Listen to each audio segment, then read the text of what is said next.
presentation of Fox Sports. We are Baltimore. We are Ohio. Little more than a high fastball. Barney down on strikes. Number 12 for Bauer. Trevor Bauer. A baker's dozen. Well, with the way Bauer pitched tonight, let's see this offense get a couple. And this crowd is ready to erupt.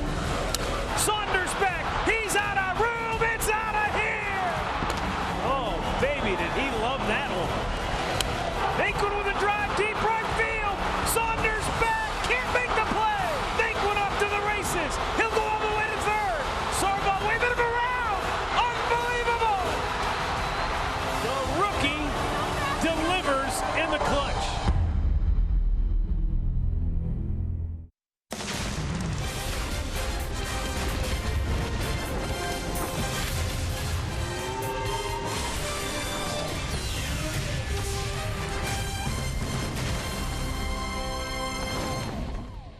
From Progressive Field in downtown Cleveland, Ohio, it's a sold-out joint tonight.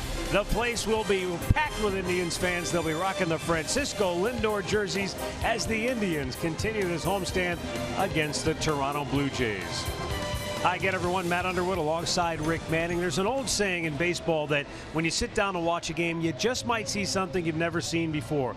Last night was the first Indians walk-off inside the park homer in 100 years, and never before in Major League history had a team tied a game with a home run and then won it with a walk-off in the same inning. Well, it was the man that's been in the middle of everything all year long. He threw him an off-speed pitch. Ramirez able to turn on it, get it into the first row to tie the ball game, and they were pumped right there. But then again, here comes Tyler Naquin, who had the game-winning RBI the day before. He keeps it in the ballpark, but he is off to the races.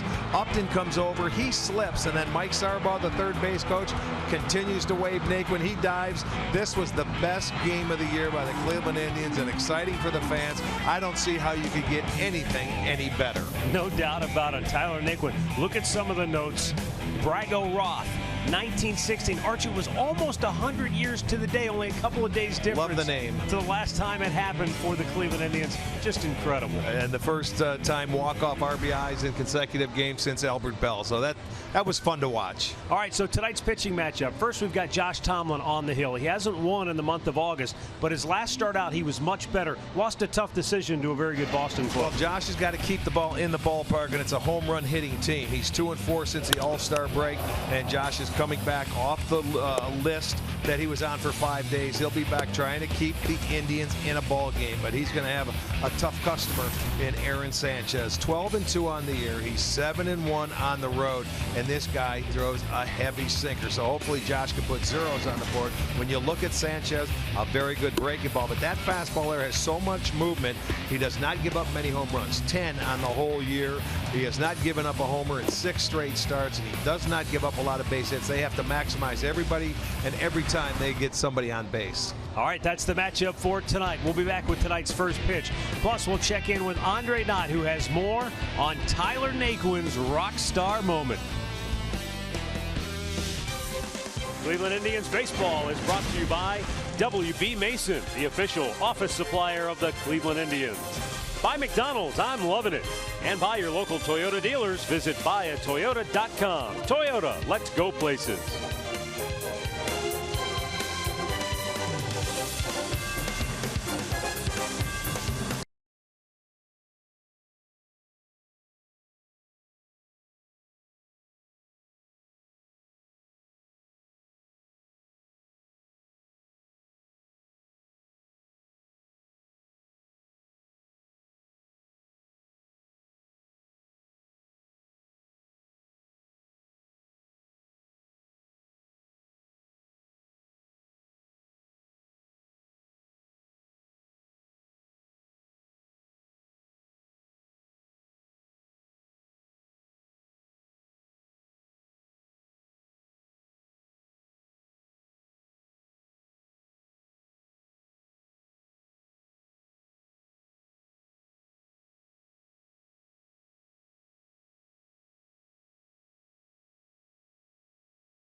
last night as they continue their series with the Blue Jays. Welcome into our Sports Time Ohio studio here in downtown Cleveland.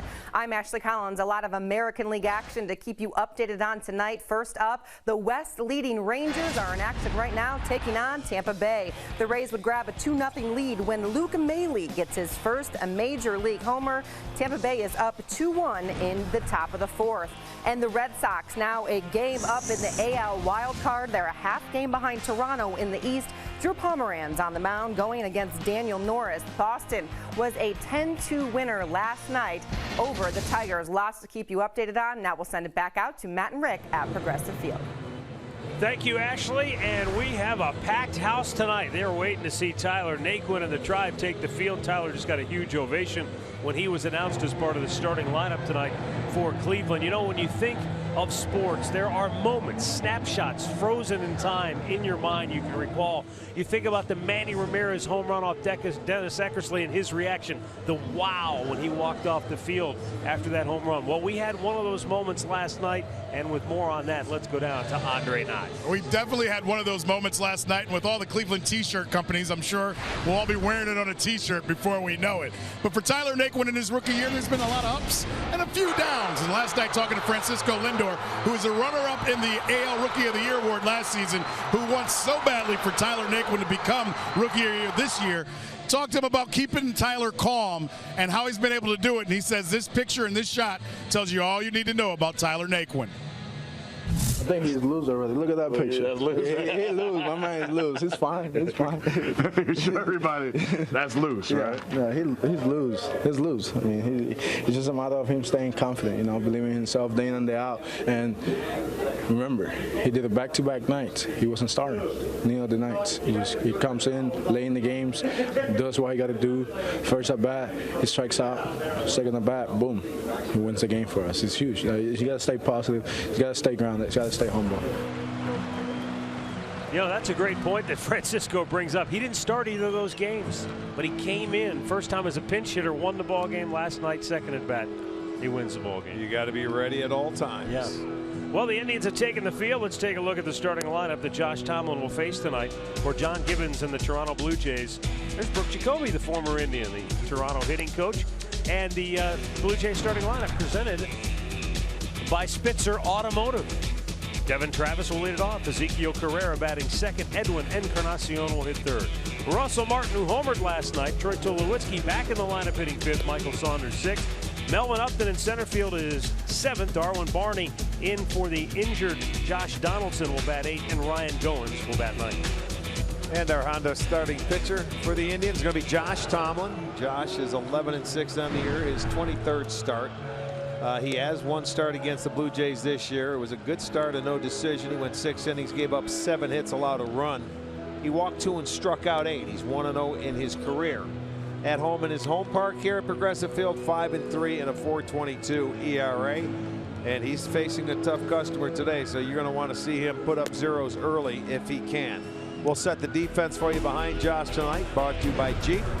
It looks like this. It'll be El Monte in left, Naquin in center. He's finally starting. Took 2 back-to-back game-winning hits to get in there. Chisenhall is over and right. Ramirez at third, Lindor at short. Kipnis is at second, Napoli at first. Jimenez behind the plate. Greg Gibson will call the balls and strikes. Ramon DeJesus at first. Crew chief Dana DeMuth at second. Mike Estabrook at third. And we are ready to go as Devin Travis stands in for Toronto. Josh Tomlin's first pitch, a fastball in there for strike one. Travis last night was 0 for 4 at the plate. Perhaps more damaging than his deficiencies offensively was his play in the field.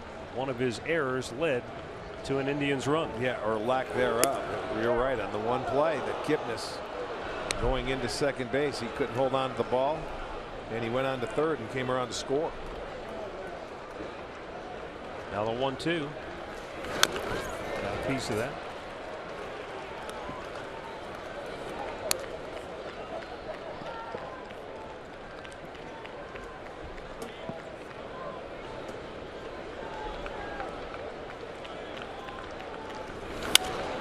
Out of play.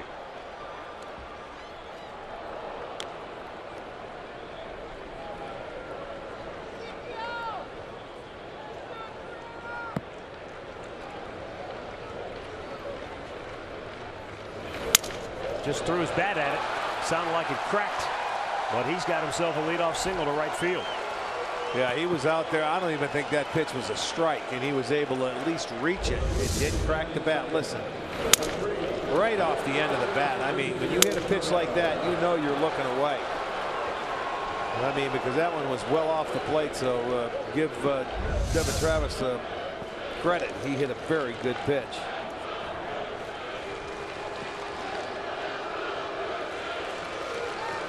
Blue Jay fans making themselves heard and inciting a lot of boos from the hometown crowd.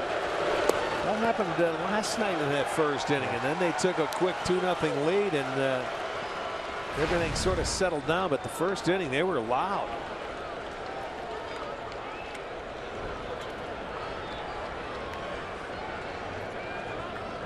I know fans don't much like it when a visiting team comes in and sort of takes over a pocket of the stadium or a large section of it, but it certainly makes for a spirited atmosphere, doesn't it? Yes, it does.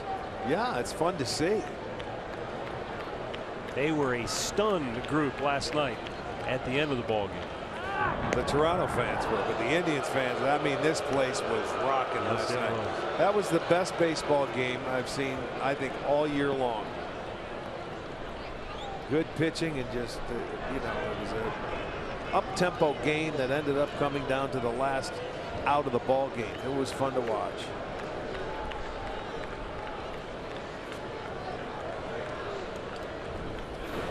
Carrera showing bunt, snap throw to first. It was in the dirt, and Napoli did a nice job to pick it. Yeah, in that case, you see where Napoli just, he wasn't going to worry about a player putting the tag on. His goal is to just catch it, not let it get by him, because the throw was, you know, nowhere close. I think Jimenez thought he was going to have a chance to come behind and throw the runner out, but he did not.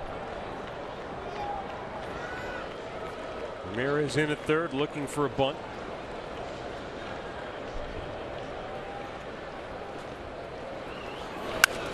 And that's what Carrera is doing. He faked the bunt the first time, and he tried to slap it past Ramirez over there at third base on that pitch. And I mean, this goes to show you, he's trying to hit it by him at third base. He let that ball travel deep and hit it back at home plate. He waited just a little bit too long, but that's what he was trying to do, is get it past Ramirez.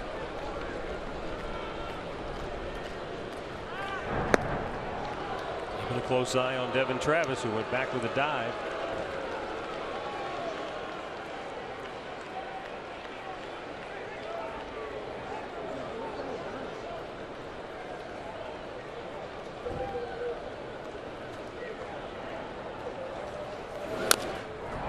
That foul, stays down on the count 1-2. This Toronto ball club, not a team that steals a lot of bases. They go at you. They want to swing the bats to score. They've only stolen 38 as a team, which ranks 13th. They've been thrown out 17 times, and they just don't run a whole lot. But this is Tomlin's MO. He always takes a look at the runners, no matter who you are. You could be the slowest guy in the league, and he'll throw over there.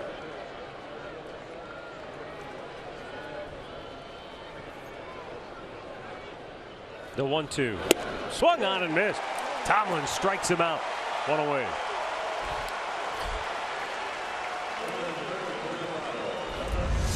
Let's make this our Circle K strikeout. There's that little cutter inside, and that's not a bad idea to go through that first time through and let the Toronto hitters know you'll pitch them inside.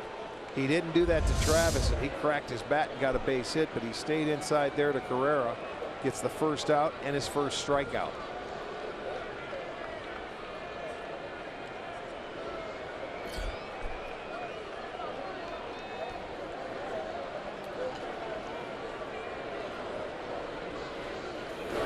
Strike called.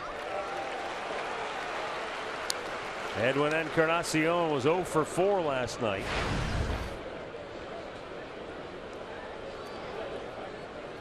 Trevor Bauer was just magnificent throughout most of the game, but in particular the way he pitched Encarnacion, who's second in the league in home runs to Mark Trumbo of Baltimore and leads the American League in runs batted in.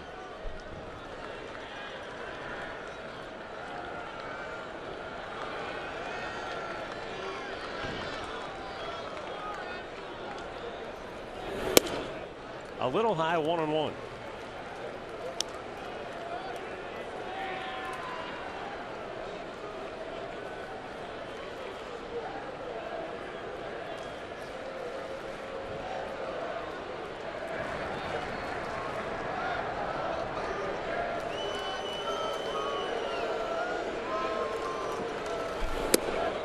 Just missing. 2 balls and a strike. Tomlin was away from the ball club the last few days. Wednesday and Thursday returned last night. Went back home to Tyler, Texas, where he was born and raised, where his folks still live. He was on the family medical emergency list during that time away. The 2-1 pitch hit on the ground in the hole. Lindor can't get to it. Travis stops at second base. He rounded the bag, and I tell you what, if Kipnis comes up with that, they might have had a shot. But it was a tricky in-between hop, and Travis is safe at second base. Well, he left that little cutter up, and Encarnacion gets enough of it to get it past Frankie. He got the ground ball. It wasn't at one of his infielders. I mean, that's all you can ask for is to get the ground ball, but it found a hole.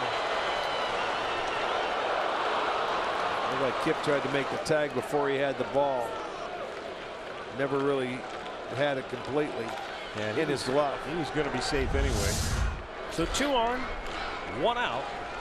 And Russell Martin, who hit a first inning 2-run homer last night, is the batter.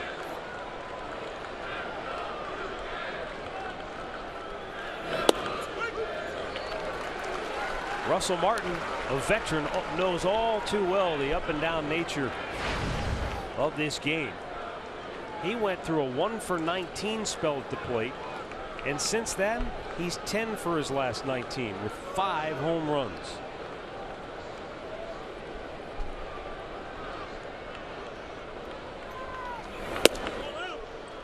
One and one.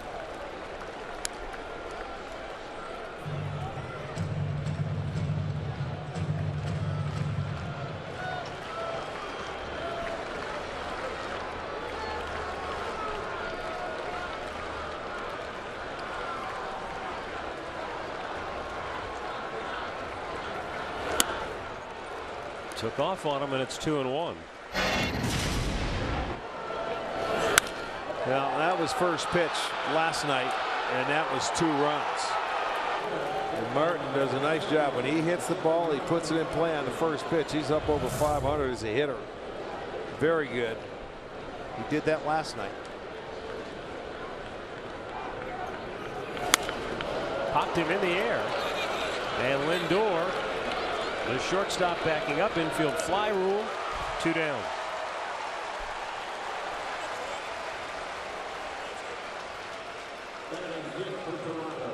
The keys to the game are courtesy of Wayside Furniture. For Josh Tomlin, stay out of the middle of the plate. That's essentially what that means. And try to work the count of Aaron Sanchez. He has been fantastic this year. Guy with a heavy sinker, doesn't let you hit it in the air very often. Troy Tulowitzki sat out last night's ball game. Had a calf injury that was bothering him.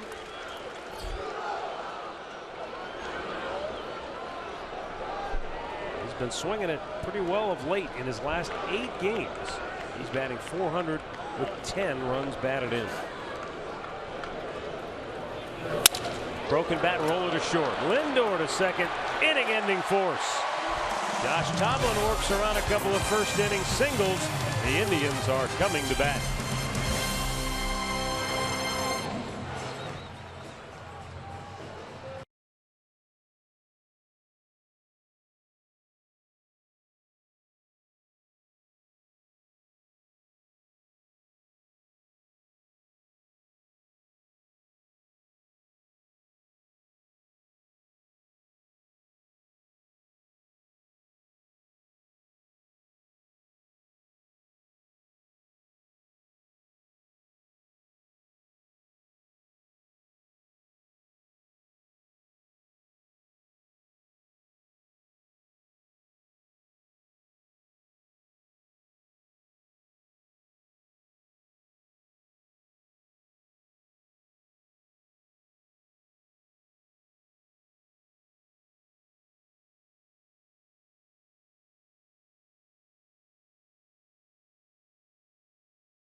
It is courtesy of Progressive.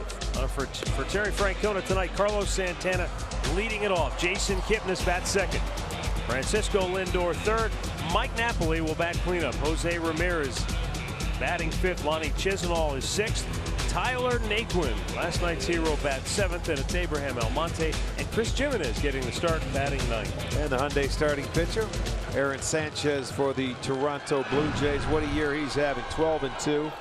7 of those 12 wins have come on the road. He has 1 loss, a 2.40 ERA. He's a ground ball pitcher. He doesn't give up many hits, and he doesn't give up many home runs. So this guy, you're going to have to work hard. So see if he can get his pitch count up early. And a fastball strike to start it off. But you notice where that location was. Bang, right down there, kneecaps.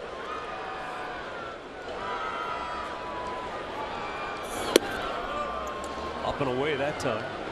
They went to a 6-man rotation, so they were thinking of putting Sanchez into the bullpen. They didn't do it. They went to a 6-man rotation so he could continue to pitch because he's been doing so well. And any way you wanted to use him, whether it was coming out of that bullpen an inning at a time, that could be very good too. But still, you have to get up and get loose, so it's wear and tear on your arm. But they're protecting him with innings.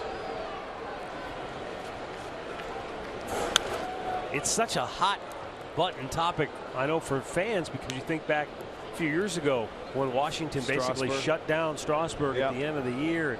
You know, fans, they want to win. Yeah. Players want to win. Well, but you also understand you don't want to just. You look at the big picture. Yeah. Well, general managers, trainers, coaches, they do have a responsibility to keep their players healthy and out of harm's way. Yes, they do. And for starting pitchers, if you jump the innings too much one year to the next, you're asking for trouble. Well, that's why they do it. It's been proven that, you know, you could blow out, you could have an elbow or Tommy John surgery or hurt your arm some way, shape, or form. So you know what? With the money they have invested in these kids nowadays, they protect them. They shut them down with innings. I think a lot of organizations, it's about 15% more. You don't want to jump any more than 15% a year, I would think. It's about average. 3-2, and he got it by him. 96 from Sanchez, one away. Let's set the defense for Toronto tonight. In the outfield, it's going to be Carrera in left. Upton is in center, and Saunders over in right. That'll be Barney again at third base. Goins at short. Travis is at second. Encarnacion gets the start at first. Martin behind the plate.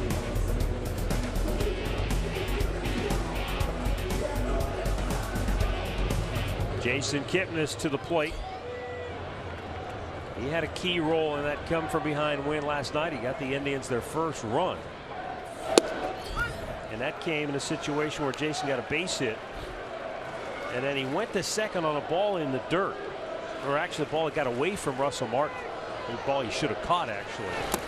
And Martin recovered nicely and made a perfect throw to second right on the bag. He probably would have been out, but Devin Travis didn't catch the ball, and Kip got up and went to third. Yes, that's what I wanted to ask the official score today about the pass ball in that situation. I forgot to because his timing was bad. We were doing something at the time. I wanted to ask him about that. Why was it a pass ball when there's an error on the second baseman on this play? Because Kipnis would have been out. You give the error, so why should it have been a pass ball? That was our question, and we forgot to get the answer. Sorry, folks. Upstairs, I guess, and I didn't ask him either. My guess was, after I thought about it though, Arch, was maybe he couldn't assume that he was going to be out at second base. The old assume game. Yeah. When he's a dead duck. Swing and a miss. Aaron Sanchez has an electric fastball here at the outset. 95, 96 miles an hour. He didn't pitch against us in the first 4-game series, but I'll tell you what, I watched him on TV, and this guy has got great stuff. That's just a 4-seam express right there. Look at this pitch on our Nissan pitch tracker. It's elevated, and it's just running away. The movement on that pitch, TV does not justify it. Because when you're in that batter's box, you think you see it, and then all of a sudden it's running away from the barrel head of your bat. and it's above the belt, and it's really tough to, to get on top of. If you foul it off, you're lucky. You have to try to make him bring it down. Lindor lays off, ball 1. And he's got a wicked curveball too.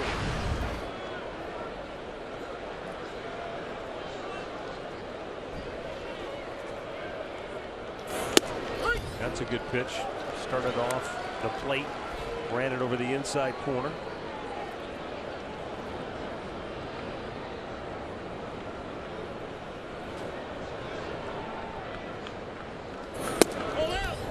Just a bit outside, 2-1. Good early game matchup here because Lindor has hit .342 in the month of August with about 10 days to go.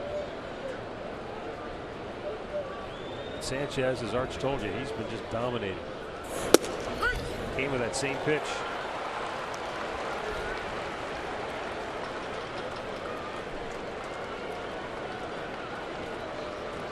Boy, if he commands both sides of the plate like this all night, well, hopefully he doesn't. He's got to make some mistakes.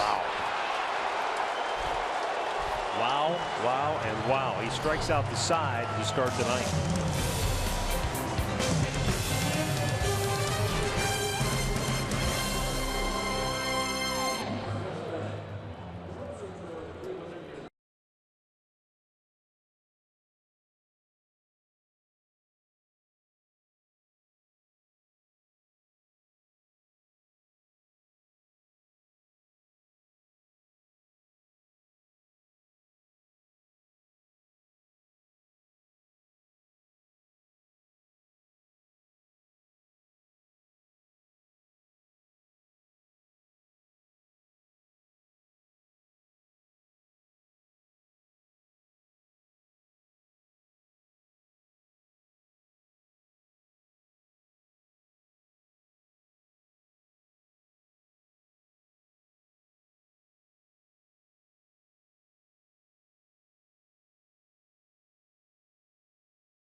Michael Saunders, the number 6 batter, to lead off for Toronto.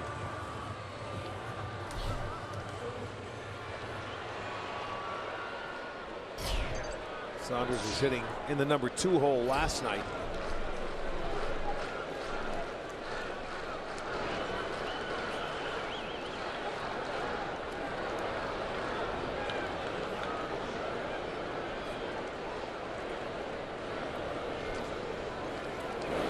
And he takes the breaking ball outside, 1-0. Shift over on the right side, 3 men. Kipnis deep into short right field. Ramirez doesn't go too far over to shortstop. Kipnis charges in with the shift on, throws him out, 1 down.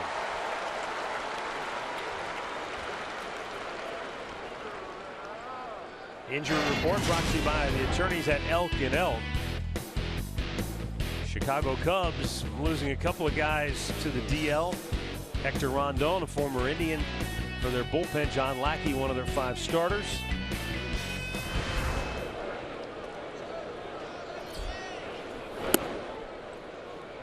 Melvin Upton.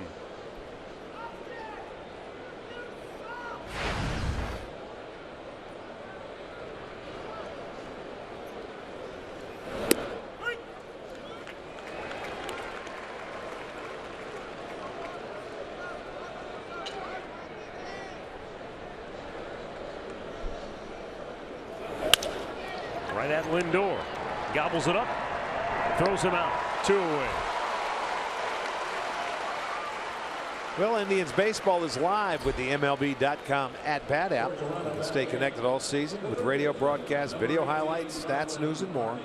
Download MLB.com at-bat, the #1 app for live baseball on your smartphone and tablet.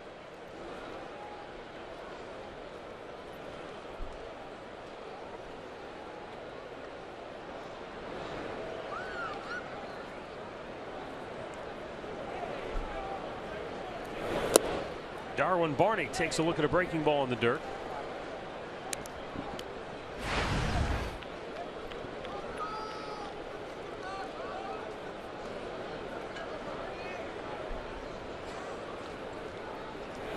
Swung on and missed. Well, that was a nice breaking ball from Josh Tomlin.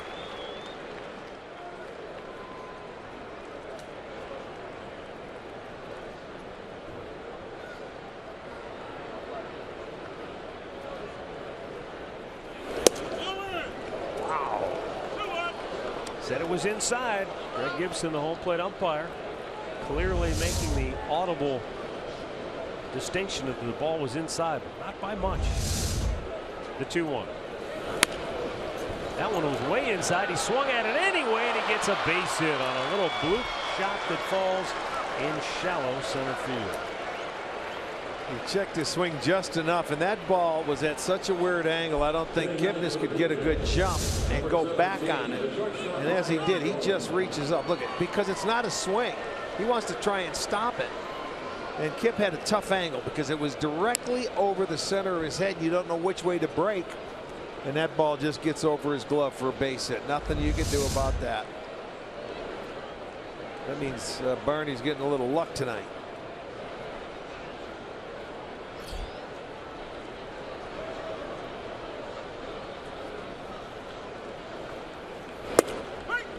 Ryan Goins, he was 1 for 3 last night.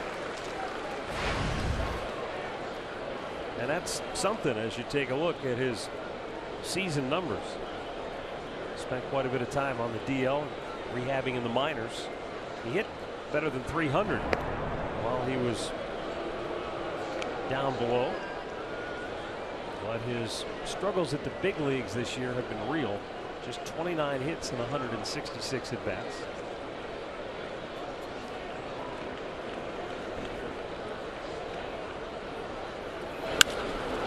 Hit pretty well deep right. It's over the head of Chisenhall. It's going to hit the base of the wall. He gets a nice carry, and he'll fire it to Napoli. That'll keep Barney from scoring. Had that ball checked up or taken a crazy bounce, then Barney probably scores from first. Well, with 2 outs, you're off and running on the crack of the bat. And Chisenhall really played that ball well. It caught the wall at the bottom part of it. And Kipnis just turned, Chisenhall just turned around, lets it come right back to him and gets it in. He knows he's thinking home. So it's a really good relay to get it in, and they had to hold him up. And Barney was off and running. He was thinking scoring with 2 outs. But the good play by Chisenhall holds him up at third. Devin Travis to the plate. Broke his bat single to right his first time up. Takes a strike.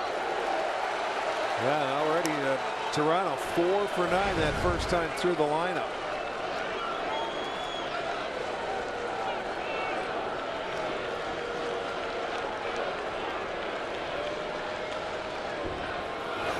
Swung on and missed. He went after a pitch. Well, once he started, he could not hold up. That is the cutter away. Look at the hand coming back. You can tell by the spin of the baseball as that little run away from the right-handed hitter.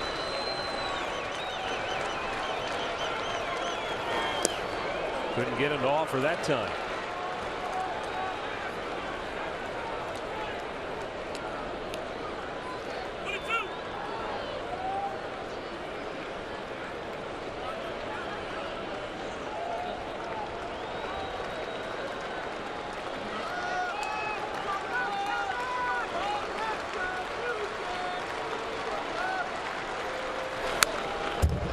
Right back to the screen as Travis got after it, but couldn't square it up.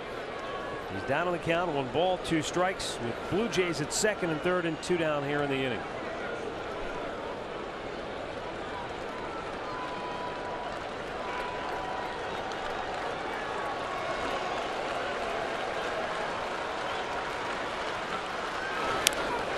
Just barely nicked it to stay alive.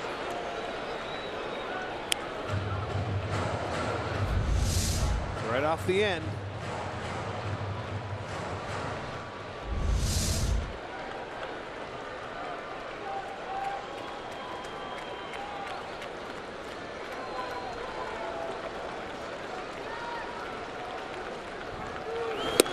A bit high, and that runs the count even. That's a good pitch, though. It's off the plate. He's going to see if Travis will chase after that pitch. And if you miss, this is how Tomlin works. He sets up different pitches.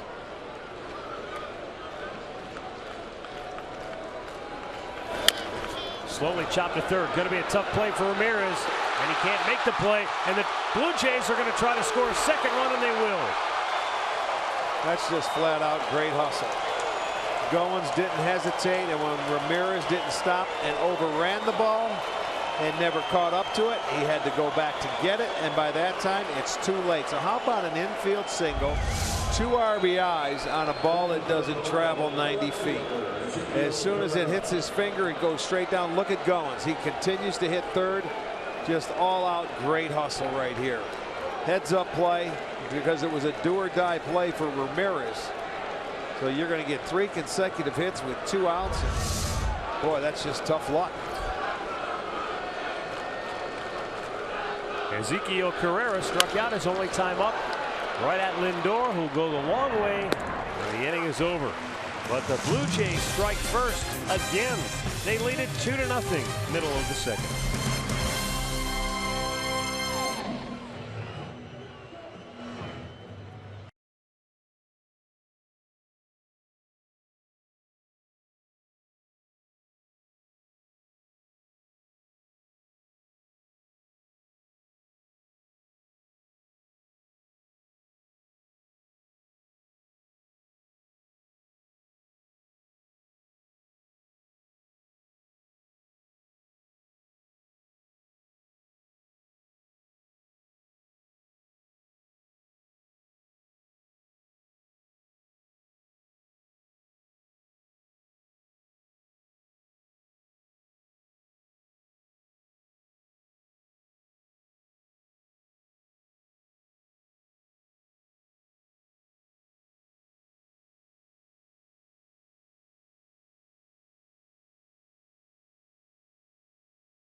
$15 for kids 12 and under with the purchase of an adult ticket, located in the family deck here at Progressive Field. And it is by the Kids Clubhouse. Just go to Indians.com and get your tickets.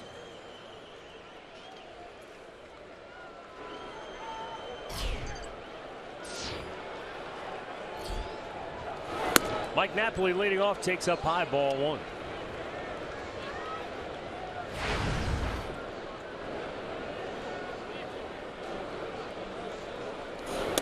Missed inside.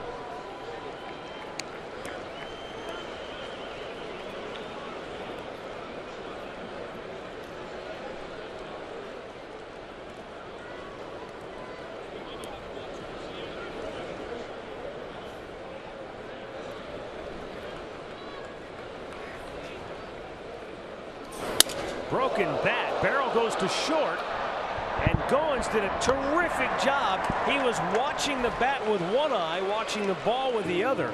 And as the barrel helicoptered past him, he sort of just casually stuck his glove out, snared the ground ball, and made the throw to first. That's how good the concentration is of these Major League Baseball players right here.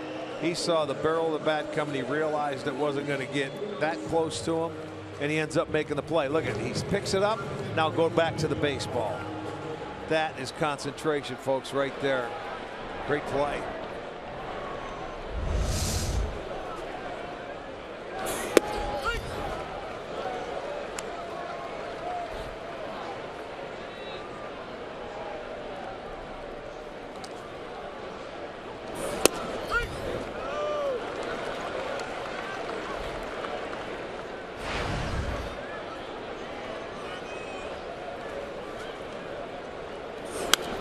Boy.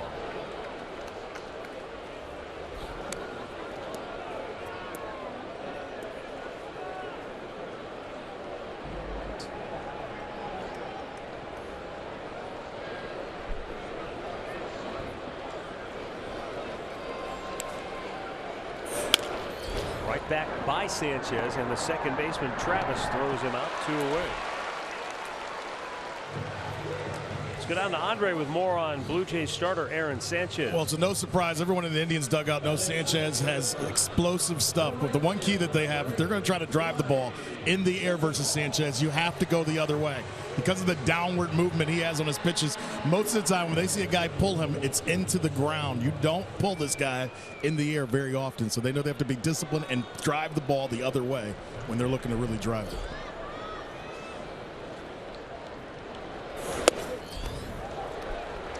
Well, Lonnie Chisenhall batting .295 for the year.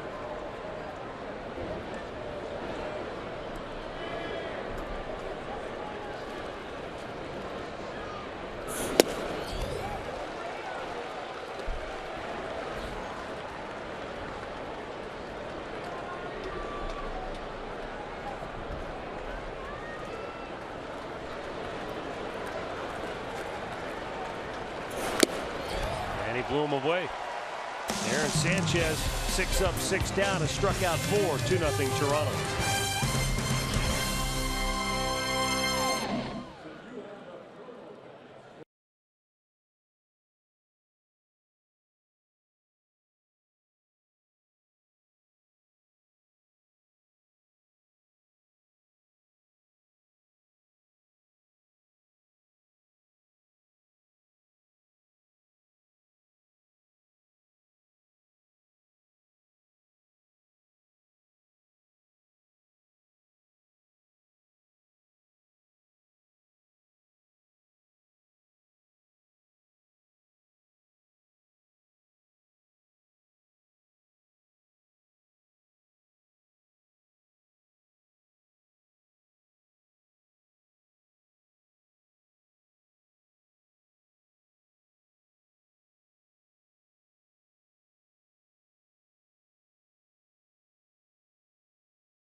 .1997 pennant flies here at Progressive Field. Is joining us in the booth right now. Jarrett Wright pitched on that staff, took the team into the World Series. How you doing, man? I'm doing well. Always fun to come home. Thanks for having me. I love it here. It's nice. Yes. I mean, I know it's not home. Yeah, but it's my your second home. Yeah, your baseball home, right? It's where I grew up, basically. Do you have the kids with you? No, this was just good for you. Just by yourself. This is I could catch up on some movies, watch a couple baseball games, and you need a weekend off. Enjoy it. Yes. Yeah, that's good for you. Now, what's keeping you busy beside the kids when you're at home these days? Yeah, so I'm coaching a lot. No, not a foul. So I got the kids. I'm coaching football right now, and then do some private baseball stuff. And we head to the beach and we surf a lot, and just enjoying being a dad. I love it.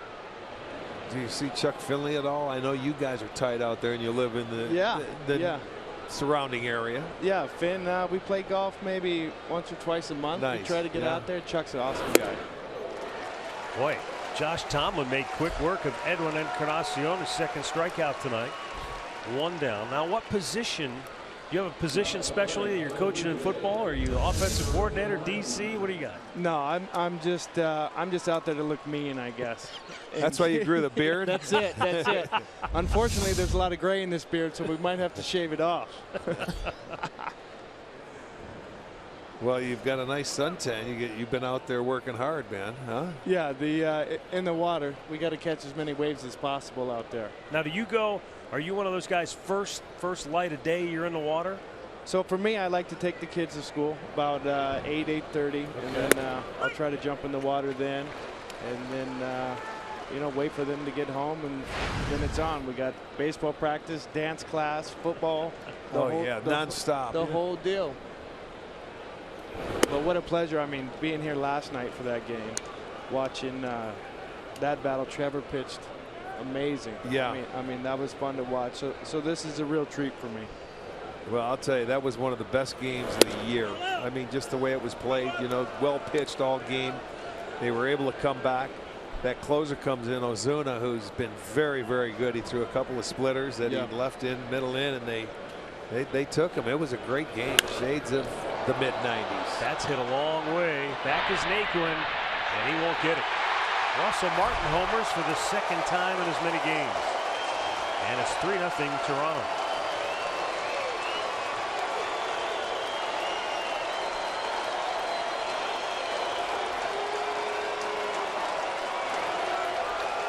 '30th home run allowed by Josh Tomlin. And the 18th solo one. That was a breaking ball out over the plate. Martin stayed on it, took it to right center field. Naquin ran out of room. You can't. No, you got to buy a ticket, Tyler. What's that feel like when you give one up like that? Oh, not very good at all. No, I know. That can't feel very good. For me, I think Charlie Nagy taught me this. It's already gone. So I would just watch to see if he's going to watch it, if he's running or not. Because I always wanted to know that. Yeah. Well, and then do you look at the umpire and say, give me a baseball, hurry up? And some umpires will hold it and wait for you, won't they? They won't give it to you early. I didn't like that either. Give me a ball. Let's get rid of it. Let me go. Yeah. Short memory for sure. But hitters will let you know when you make a mistake, don't they? Absolutely. Tulowitzki, he smokes one in the gap. That'll get down. And he's going to go to second base. Late slide, and might have been a close play had Lindor been able to come up with the throw. I'll tell you why it was a late slide is because he wasn't hustling all the way, because he missed last night with a calf muscle. And he figured it's a double all the way. He was just going to take it and cruise into second base, but Naquin got over there and made it a lot closer than what it should have been. You watch him play the ball, and he was just, he wasn't pushing it. Let me put it that way. He figured, all right, that's a double. That would have been close. So the Blue Jays are in business now with Michael Saunders coming up. Rounded out his only time to the plate.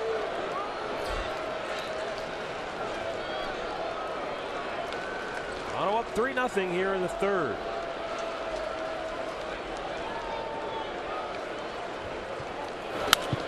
And that's going down the left field line foul. We're visiting with Jarrett Wright tonight, and when you watch that game last night, you watch it unfold the way it did at the end, is it hard to not just go right back in time to 1997? Because how many games ended that same way in the postseason that year? Yeah, when games end like that, you kind of feel like something special is going on, especially for these guys, back-to-back, you know, walk-off nights. It's kind of, you look at each other in the clubhouse and you kind of think, you know, this could be it. This could be our year, and that was what was going on in '97 for sure. So I think it was very enjoyable for me to watch a game and have it finish that way.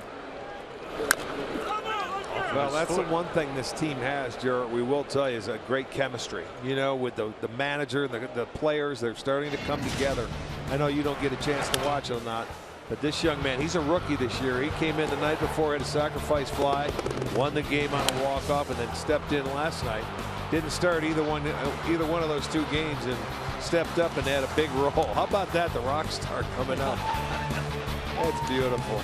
And look, they're having a bunch of fun. They're winning. I mean, that's important. That's what it's all about, isn't it? You can tell they're pulling for each other, and that looks great.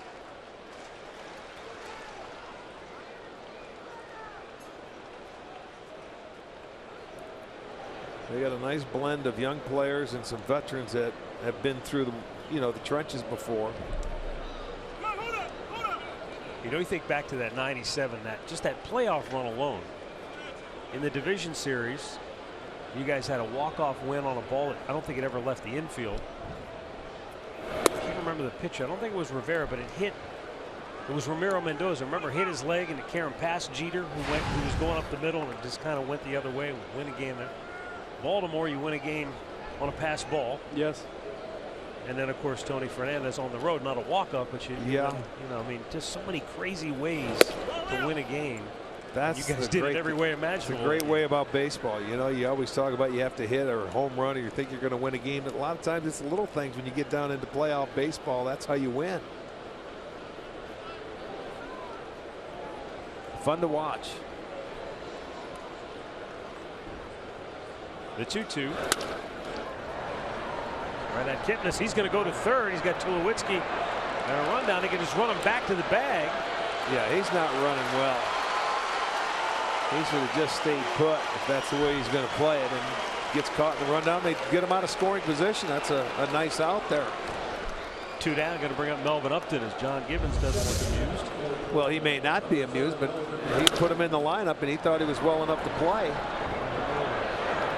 It looked like Tulowitzki looked back at Kipnis and just assumed he's going to go to first base and started going toward third, and then looked up and saw the ball and realized, uh-oh.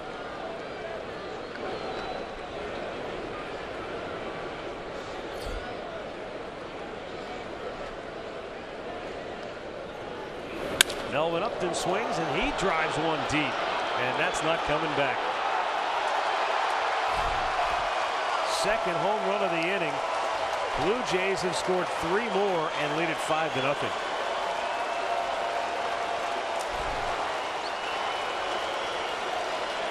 Boy, just when it looked like you caught a break and a chance to maybe get out of the inning without much damage done. Upton hits his second, and he knew it as soon as it left the bat.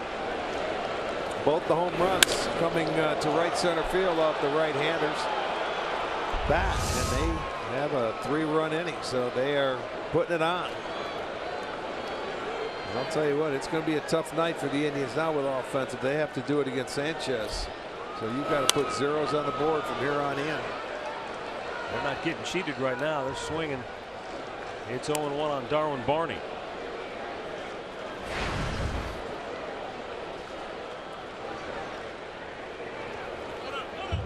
We were talking recently, home runs are up this year in baseball, up a lot from just a year ago. When you were pitching in the area you were throwing in, boy, you had to be pretty pinpoint with your control the way you guys were hitting home runs back in the late 90s. Absolutely. I think, you know, for a while there, every decision they made was, I felt, to make it easier for the hitters, you know, lowering the mound, changing the balls, stuff like that, smaller strike zone. So, you know, and guys were going deep. But with our team back then, even if you gave up 3, 5, you had to tell yourself that's all they get, because with the guys coming up, they could put up a 5 spot in a hurry. So you can't get down on yourself and kind of fold up shop. You got to keep working. Well, that's the thing. The commissioner wants, you know, to quicken the pace of the ball game, but they want more offense. And I'm thinking, how does that work? The more offense you have, the longer the games are, because the more you're going to go to the bullpen and things like that. And when you do that, that increases the time of game. Yep. The 1-2 swung on and missed. Barney goes down hacking, but the Blue Jays put up 3 and lead it 5-0. Jarrett, thanks for stopping by. Thank you guys Great very to see much. you as always. Great to see you. Jarrett Wright with us tonight. All right. We'll see if the Indians can get the bats going when we come back.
Number 30, the center fielder, Tyler Naquin.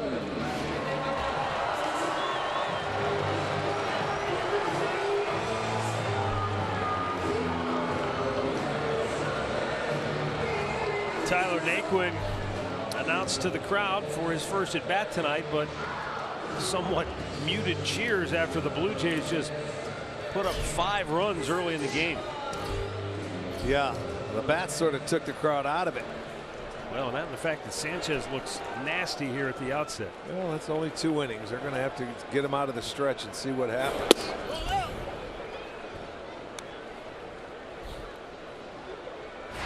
Tyler Naquin leading American League rookies in batting average, on base percentage, slugging percentage.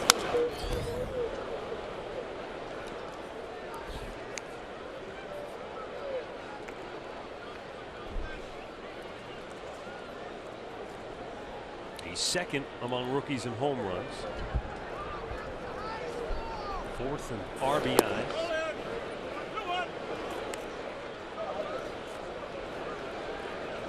Also second in runs scored, 3rd in hits. Leads rookies in triples. Off the plate, charging hard, Goins, off balance throw.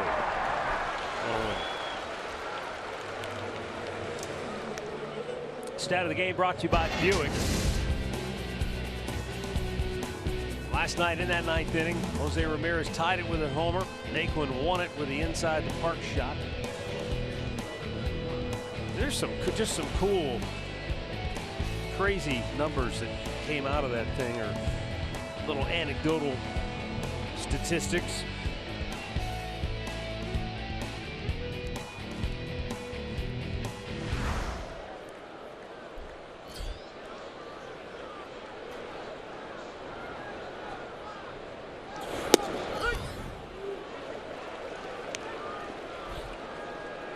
Among the list of major league players who have had a walk-off inside the park home run. How about these Hall of Famers? Roberto Clemente, Reggie Jackson, Ken Griffey Jr. They all did it as well. I can see Clemente, I can see Griffey. I was thinking the same. I was thinking right now, how am I going to put this? I don't see Reggie Jackson, but you know, in his younger day, he could run pretty well. Yeah. But you know, he got used to hitting the ball so far that he could cruise most of the time. So it had to be younger in his day, I would think. A boot by Goins. And Almonte is the Indians' first base runner. Well, maybe tried to get a little too fancy or a little too quick right there. And he's trying to put it and transfer it. He had plenty of time, but it went off the heel of the glove, jumped up and got him. Well, that'll be an error.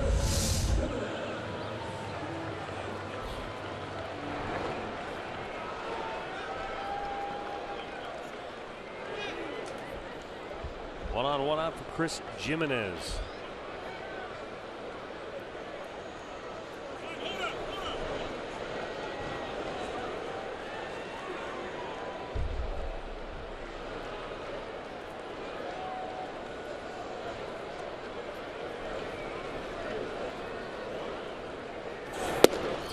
And a first pitch strike. Jimenez over his last 5 games has 5 hits. Has scored 3, has driven in 4. Playing time, though, has been a little more sporadic.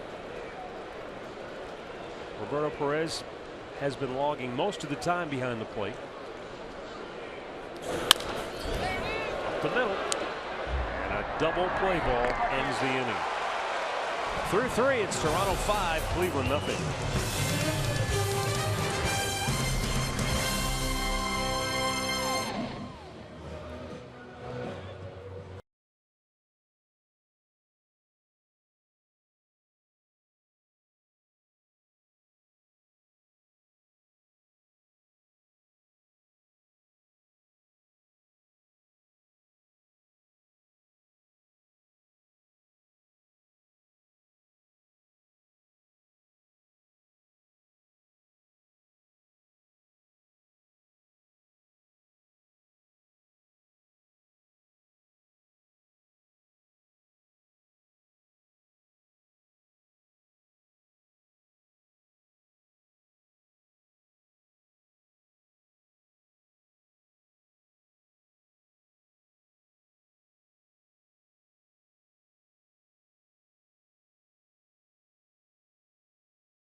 Enjoy a cold one to stay tuned later in the day for Miller, later in the game for Miller Time, brought to you by Miller Lite.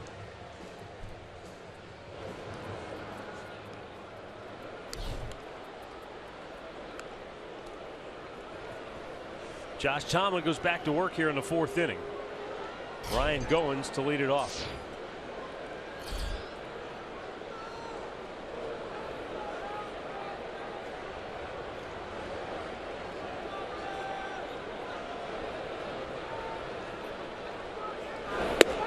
And a first pitch strike.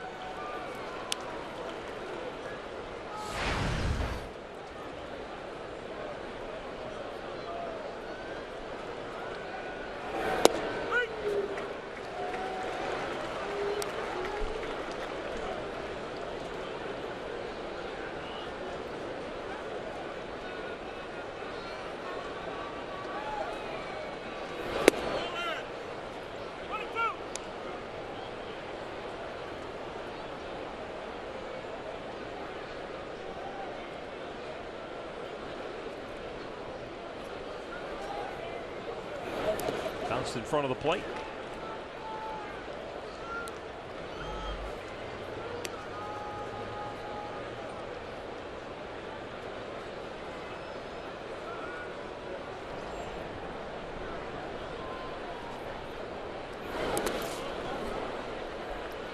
from 0-2 to 3-2.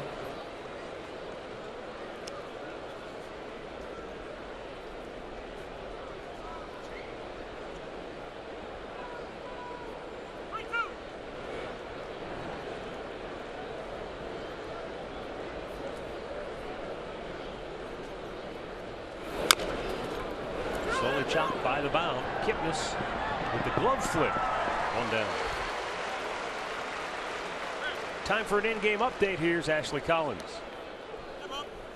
Thanks, Matt. Astros and Orioles are in Baltimore. The Orioles fighting for a wild card spot. Houston would grab a 2-0 lead in the first. Alex Bregman with his third homer of the season, a 2-run shot to left, and they've just kept it going. They're up 6-0 now, middle of the third. Also, Tigers are in a delay right now, guys. Thank you, Ashley.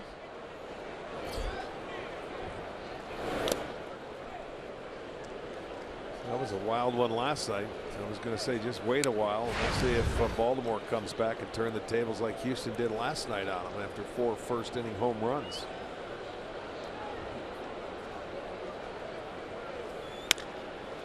To third. What a backhanded pick by Ramirez. And there are 2 down.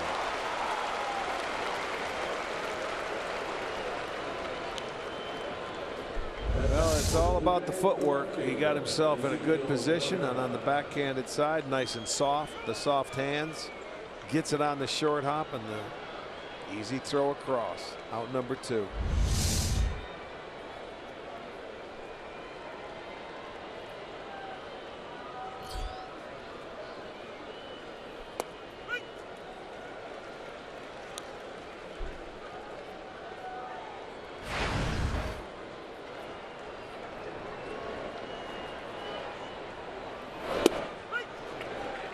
Two quick strikes.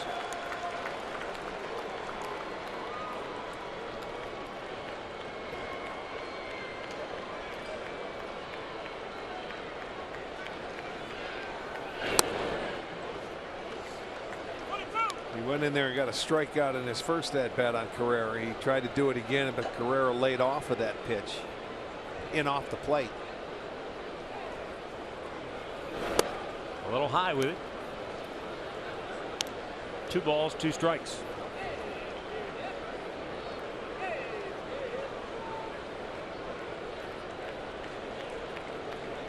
Two. And again, he gets a piece.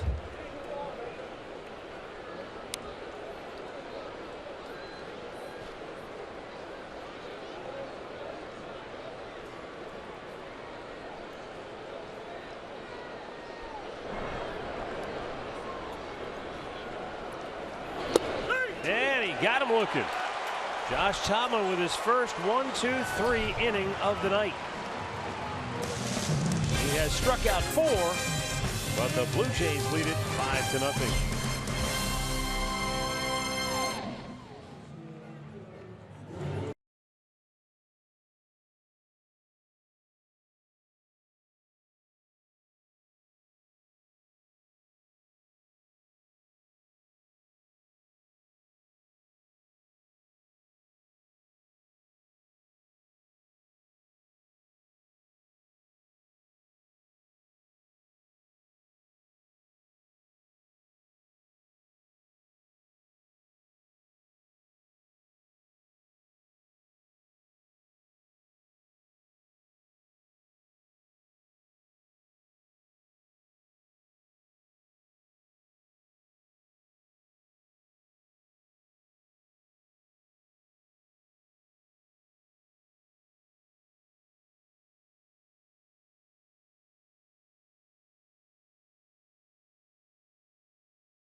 Well, MLS Soccer Sunday, sponsored by Audi, returns tomorrow with a big Western Conference rivalry. Don't miss this one as the Seattle Sounders collide with the Portland Timbers tomorrow at 9:30 Eastern on FS1, or watch it live on Fox Sports Go.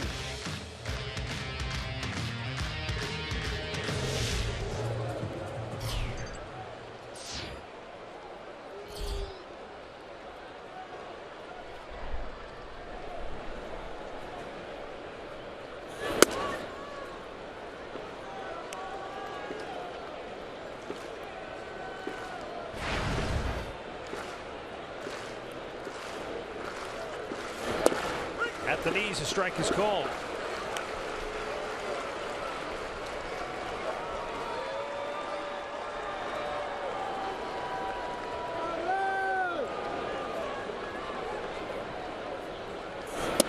Santana taking fastball for a strike, and he's down to count 1-2. Well, that first time through the lineup, Matt, he has 4 strikeouts. He does not have an out in the air. Everything else has been on the ground.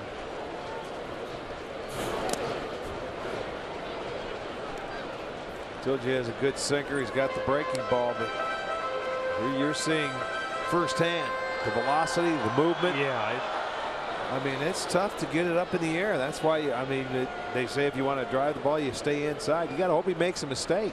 He's been as advertised. Maybe it's better. It's just the first time through, though.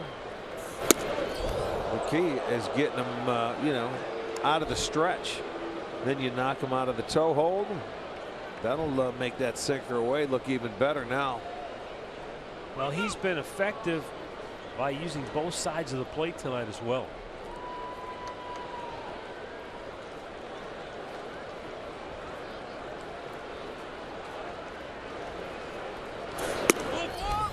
Santana draws a walk. Indians have their second base runner. First time they get their leadoff man aboard. He struck out the first 3 batters of the game. Oh yeah, he didn't mess around. He was down there. Look at, he's fired up too. It's Chisnall, a high fastball. Everything else was on the ground. And now he walks Santana the second time through. So let's go. You're right. You got him out of the stretch.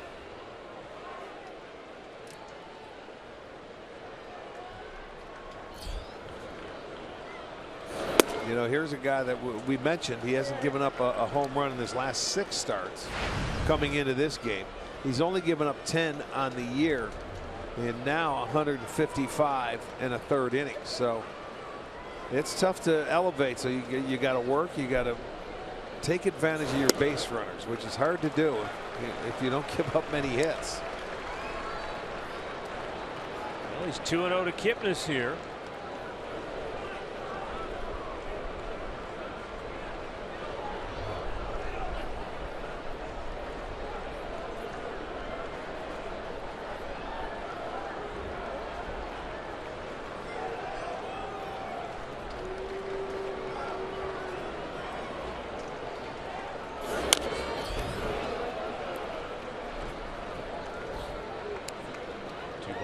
A strike.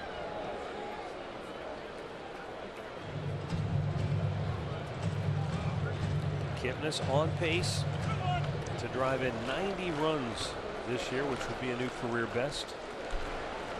Last 36 games, he's batted .363. This rocket, and a throw goes awry, and the Indians catch another break. Second error of the night in as many innings now for Toronto. 1 for Goins, now 1 for Travis. It's his 3rd error of the series already. He's had a tough series, and I'll tell you, that's a routine double play ball. It was hit hard, as Kipnis has been making outs. It's a 1-hopper. I mean, you just make sure you feed him. He's staying. Goins is behind the base looking to get his momentum to go to first base, and he throws it the other side of the base. He throws it on the inside. He's not coming across the bag. He's waiting for it. Look at Sanchez. I got it. I made my pitch. Now he's going to have to make a couple more because to pick his defense up. Second error in as many innings. So see if the Indians can take advantage of that and get them going. Lindor with a line drive single into center field. Santana coming around third. He'll be waved home. Upton can't hold on to the ball, and Santana stopped for some reason. Well, you can't anticipate him dropping it. You know, you have to keep your head up. You have to stay aware. And Sarbaugh was waving him. Well, then there's no reason why he shouldn't have scored. He had to stop on his own. Let's see what he did on his footwork. I mean, it's an easy once you see him drop the ball. There he is. He's waving him. He's waving him. He tripped. Oh, I didn't see fell. that. Yep. Fell over third base, and then he goes back. So a mistake there coming around the bag. Santana goes down, and he has to go back. So they get the first hit. They have the bases loaded. They have nobody out. So an opportunity for a big inning with the help of the Jays defense.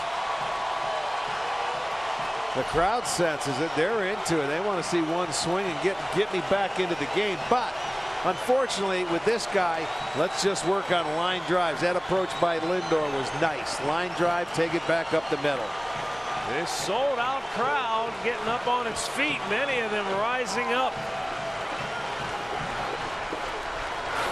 Swung on and missed at a 95-mile-an-hour fastball.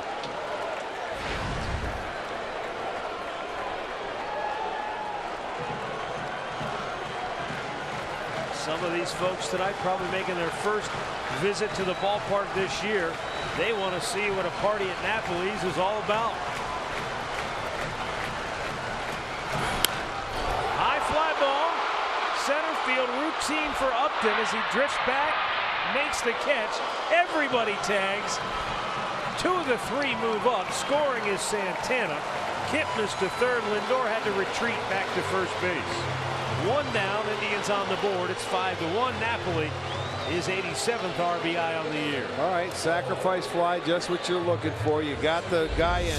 I'll tell you what, Lindor, I like it. He went back to tag up. And you're going to tag up as Kip going to third base. But watch Lindor. He waits till that ball is caught.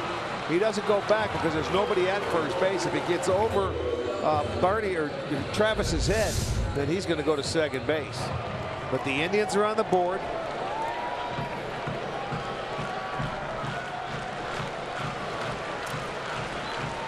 Their 45th sacrifice fly as a team.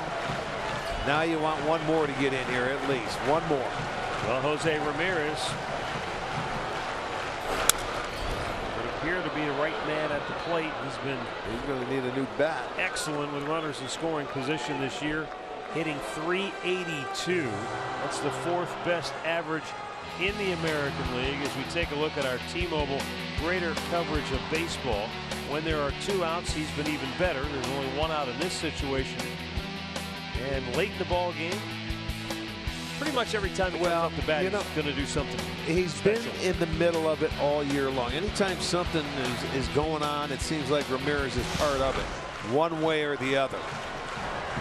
And he's come up at the right time many times.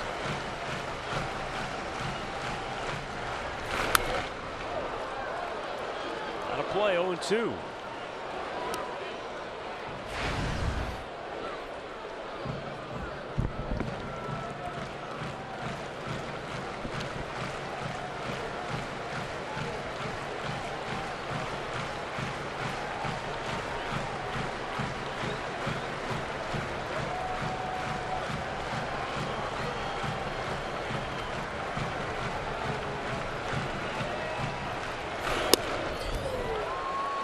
This is a guy you can steal off of. They have stolen 11 out of 13 bases against Sanchez here at first and third.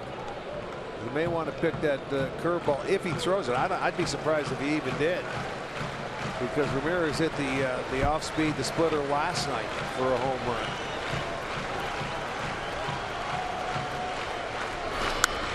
Just spoiled it. And it's been the theme of the Indians on the homestand, 2-strike hitting. They have been phenomenal, getting many base hits when they're down in the count, and they've been. This is a different guy, but for the homestand, it's been a lot of fun watching these guys go work their craft. 11 hits on the homestand after a guy was down in the count 0-2.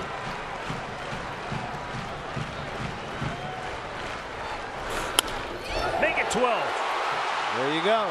Scoring is Kipnis. Lindor stops at second. It's a 5-2 ball game.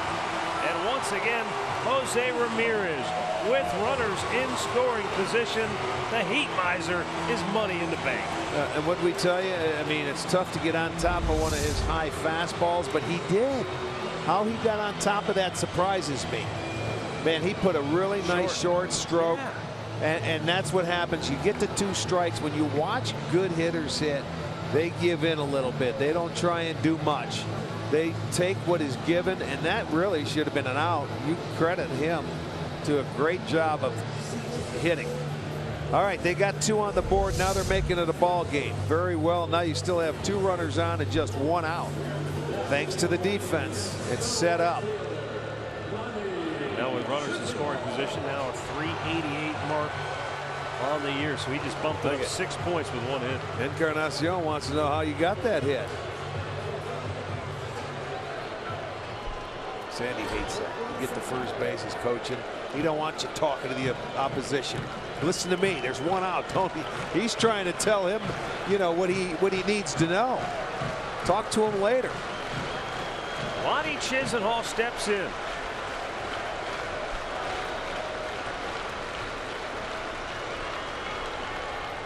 There you go. Distract him. Take his concentration off the hitter. That's beautiful. His job is to get the hitter any way of distracting. Goins trying to keep Lindor close, but he doesn't want to give up a lot of ground. Chisenhall hasn't hit one yet. He's been swinging. I think he's seen 4 pitches, and it's 4 strikes, all swings.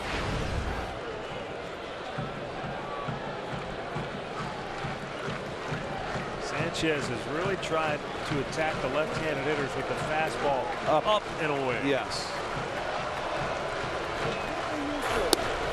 Well, that's where, when Andre said in the open, you can't try to pull up and get that guy. You've got to stay on the baseball and try and go the other way.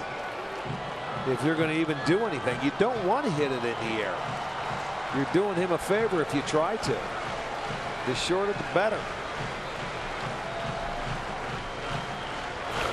Oh, what a nasty hook in the dirt. And Lonnie's down on the count 1-2. You know, he's going to go out and chase this hook, but it's a ball. I know it looks good, but it bounces out in front of the plate. You got to pick one of the 2. I wouldn't even swing at that pitch unless I had to. You know what I'm saying? If you're locked in on that 96-mile-an-hour sinker, there's no reason to swing at the breaking ball until you get to 2 strikes. Now Lonnie trying to go the same way that Ramirez did, down on the count. Up and away, it's 2-2.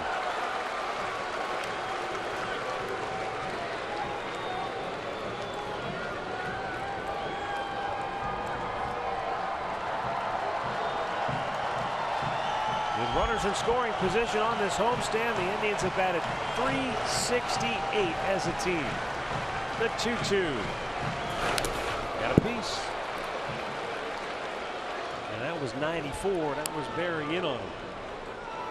That was just a good pitch to foul off because he tried to sneak one by him inside. He's been pitching him away with all the hard stuff, and he got him to swing at the 1 breaking ball. Now that he got to that pitch, see if he tries 1 more breaking ball here before he goes with his. Let's see if he can get him out. And if he misses with it, you're still 3-2.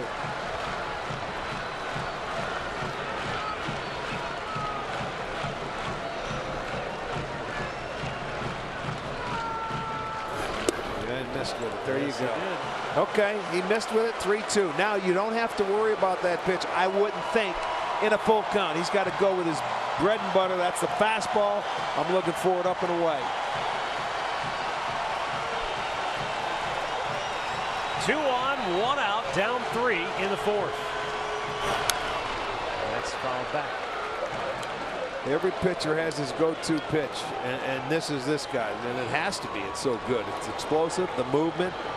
He's not going to throw his 2nd or 3rd best pitch at you in a count where he needs an out. Still just 1 out in the inning. Runners at 1st and 2nd, and a great opportunity. If Chisenhall can get a base hit, this crowd will go crazy. The 3-2. Top back. Attaboy.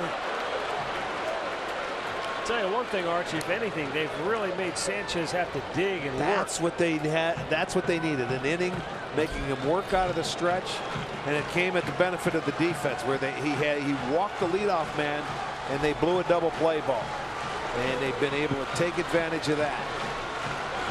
And if I'm Lonnie, I'm still looking for that heater. If he throws the hook and he throws it for a strike, I'm dead. Get on his heater. Pulls it foul. That was low enough. It might have been a ball, but too close to take. You're geared for it. Not much time to, not much time to make a choice. That might have been down, but you can see where Martin had to reach back with his backhand on it. Down, but so many left-handers like it down. He likes it down. Yeah. Yes, he does. That's okay. I have no problem swinging at that. Again, the 3-2 pitch. Hit hard, deep to right. Saunders will wave goodbye. Tie ball game.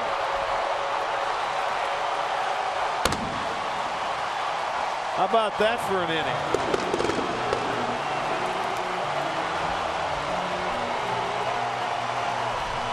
What a great at-bat by Chisenhall. He ended up looking dead red when he got the 3-2, and he made a mistake, and he made him pay.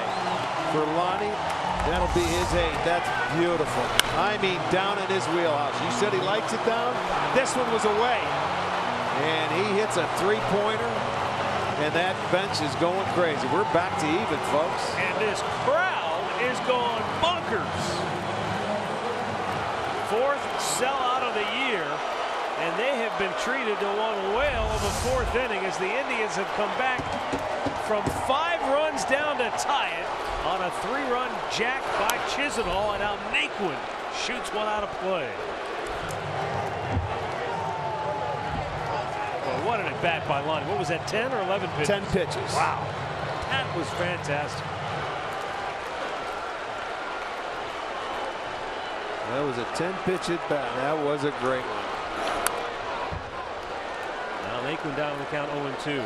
Well, and that's what you do as a pitcher. You try to pick up your defense. You try to keep a big number off the board. And you don't want to give up a homer, but he gave up the 3-pointer to tie the game.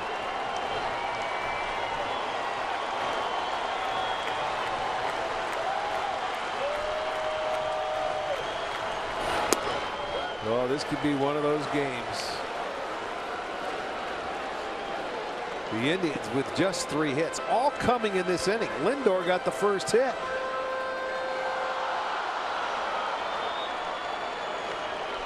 The 1-2.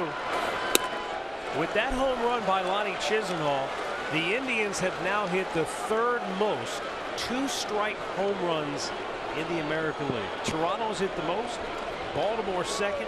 The Indians now with 52 2-strike homers on the year. Boy, it's becoming what we talked about, a common theme here. We're talking a lot about 2 strikes, and that's scary, because when you can hit with 2 strikes as a team, you're making it awfully tough for the opposition, for the pitchers. What do we got? Some rain coming now. That home run brought out some rain. Poked a hole in the cloud. Okay, he finally threw one for a strike. 5th strikeout of the night for Sanchez. 2 down in the inning. And let's take another look at the home run by Lonnie Chisenhall. The fastball down. He went out and crushed it. He knew it, boy. That was a pretty swing. Watch the crowd get up there. They don't know it yet. Look at everybody called it.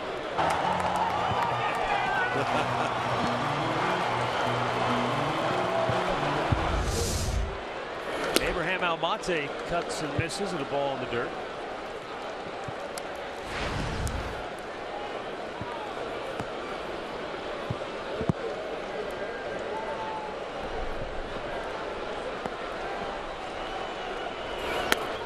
Well, we go back when we had Jarrett Wright on back in the 3rd inning. What did he say? You know, when you have a team that has a little offense, you don't worry if you give up 3, 4, 5. You just got to remain to hold them zeros and hold them there. How prophetic is that now? You know what I'm talking about? Yes. That's what I'm saying. It takes 1 inning.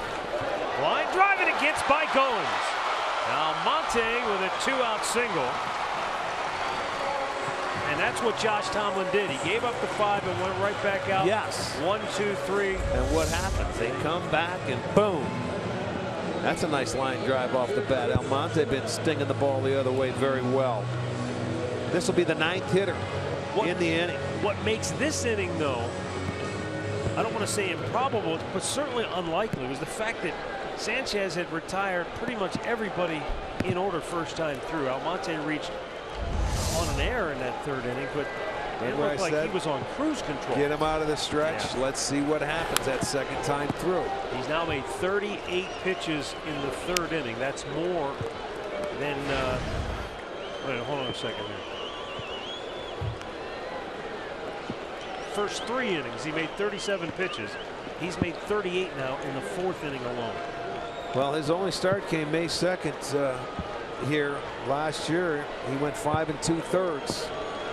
They gave him a 5-0 lead. That's out of play. Martin gives it a look. Chris Jimenez, the 9th man to bat in the inning. Joe Biagini getting loose in the Toronto pen.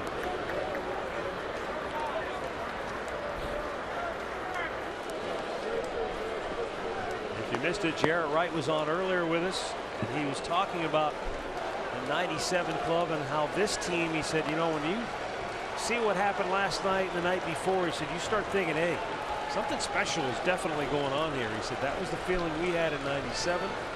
You get that feeling around this club now. 0-2 liner right at great Owens inning to end the inning. Great What inning. a comeback again by Cleveland. Down 5 in the 4th. And they tee off. Lonnie Chisenhall ties it with a 3-run homer.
Baseball is brought to you by Levin Furniture. For the best deals on furniture and mattresses, shop Levin's.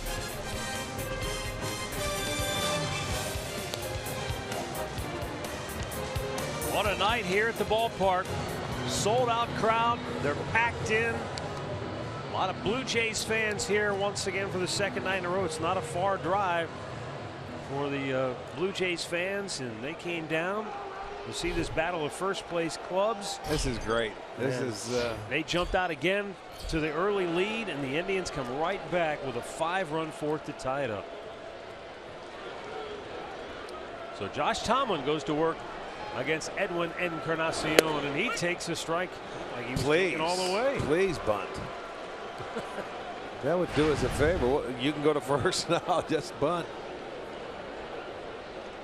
He was taken all the way just to see it. Wasn't taken that time. Nope. And the Blue Jays go right back in front.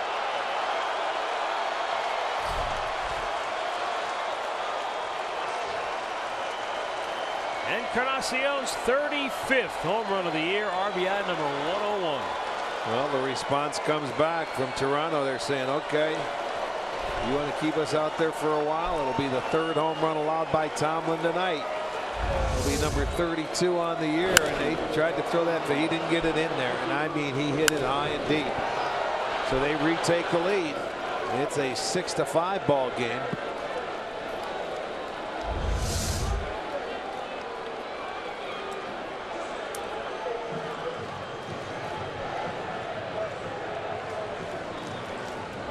Dan Otero's up in the Cleveland bullpen. Rain was falling, it let up. Now it's starting to come down again with a little more gusto. Callaway killing a little time out there as Otero tries to heat up in a hurry. That one estimated at 439 feet. Okay. It was Is that high or was that deep? Crew chief Dana DeMuth at second base. He'd be the man to call for the tarp. Look at, he knew it. I'll tell you what, when as many as he's hit, and he knows that was a deep one. You don't mess around.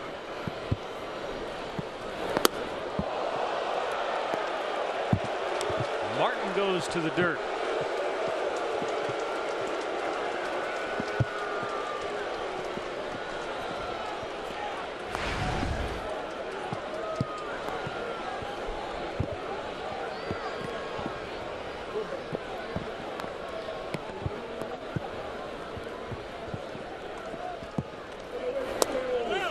Outside. Coming down pretty good now. Yep. Like I said, it's not going to be long before Dana DeMuth makes the call.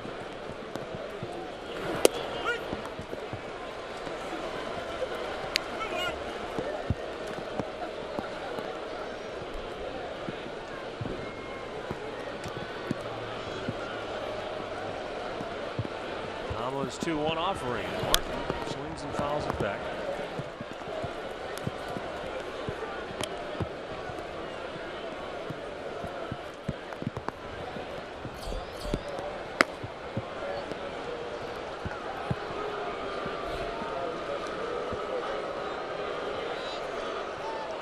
Tomlin's 2-2. And he struck him out. Number 5 for Josh Tomlin.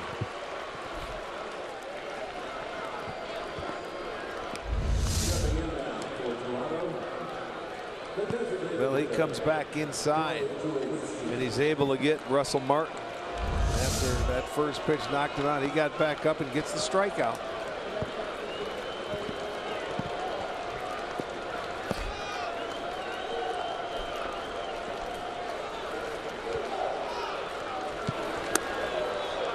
Cut under that breaking ball.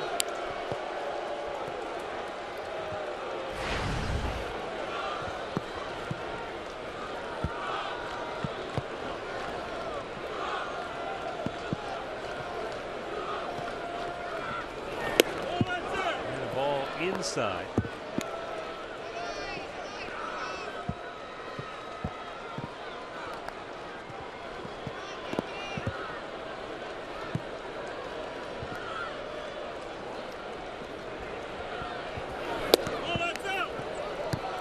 And it's 3-0.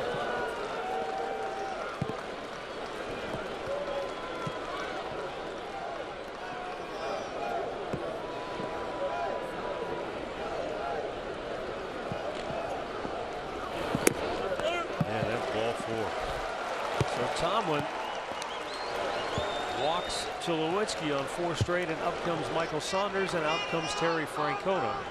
And it's going to be a short night for Josh Tomlin as he'll go 4 1/3 innings, allowing 6 runs on 9 hits. Obviously been a tough week for Josh Tomlin. And the Cleveland Clinic call to the bullpen has been made. But thanks to the Indians offense coming back, this is very much still a ball game. And Dan Otero will be coming on when we come back.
out.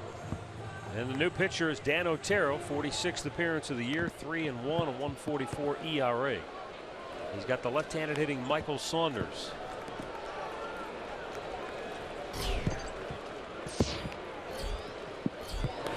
And Saunders takes up and away ball 1.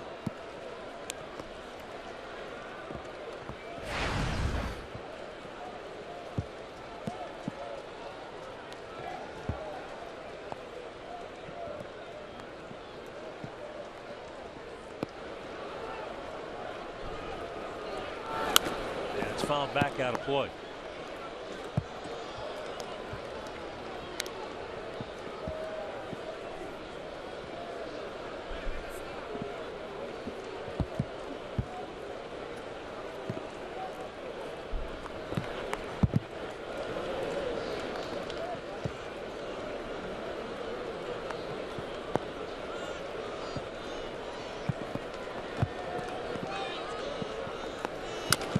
Tap back to Otero. He'll go to second. Nice. There's one.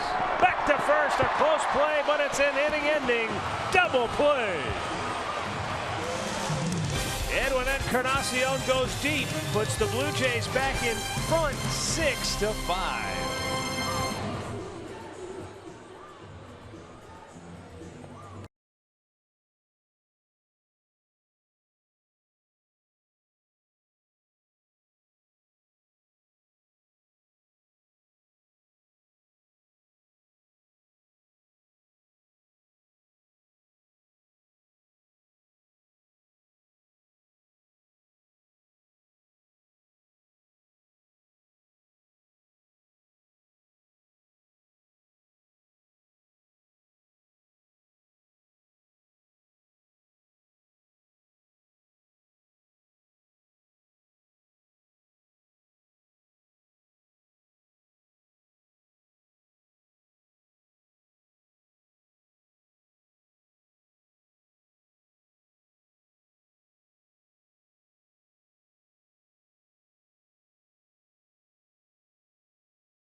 Toyota dealers. This one started out all Blue Jays. Melvin Upton, second home run of the inning for the Blue Jays, and it was 5-0. But the Indians roared back with 5 in the fourth. 3 coming on one swing of the bat by Lonnie Chisenhall, only to see Edwin Encarnacion go deep for Toronto.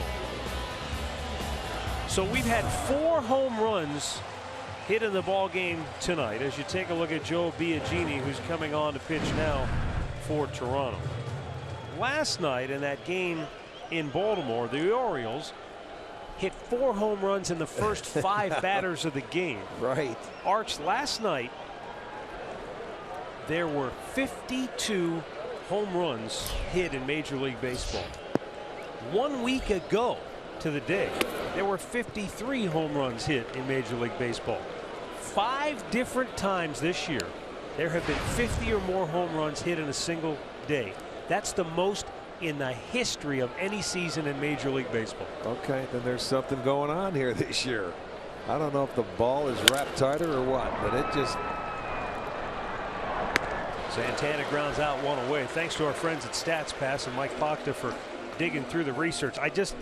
I started looking at that number early and I said 52 home runs. That's got to be a bunch for a single day. How does that rank up? Right. When you look at 30 teams, yeah. They ran the numbers and said 5 times this year, and that's never happened in the history of the game, even during the steroid era. Right. That's amazing. It truly is. Can't complain about the offense, can you? We talked about it, well over 600 more home runs this year than last year. And that was at the break, and it's continuing. It may have even widened in the last week. If that's happened, we've had 250 homer days in the last week. Yeah, right. And already 4 home runs in our game tonight. Jason Kipnis 0 for 2.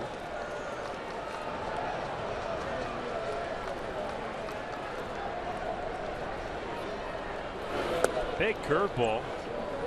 And it's 1-1.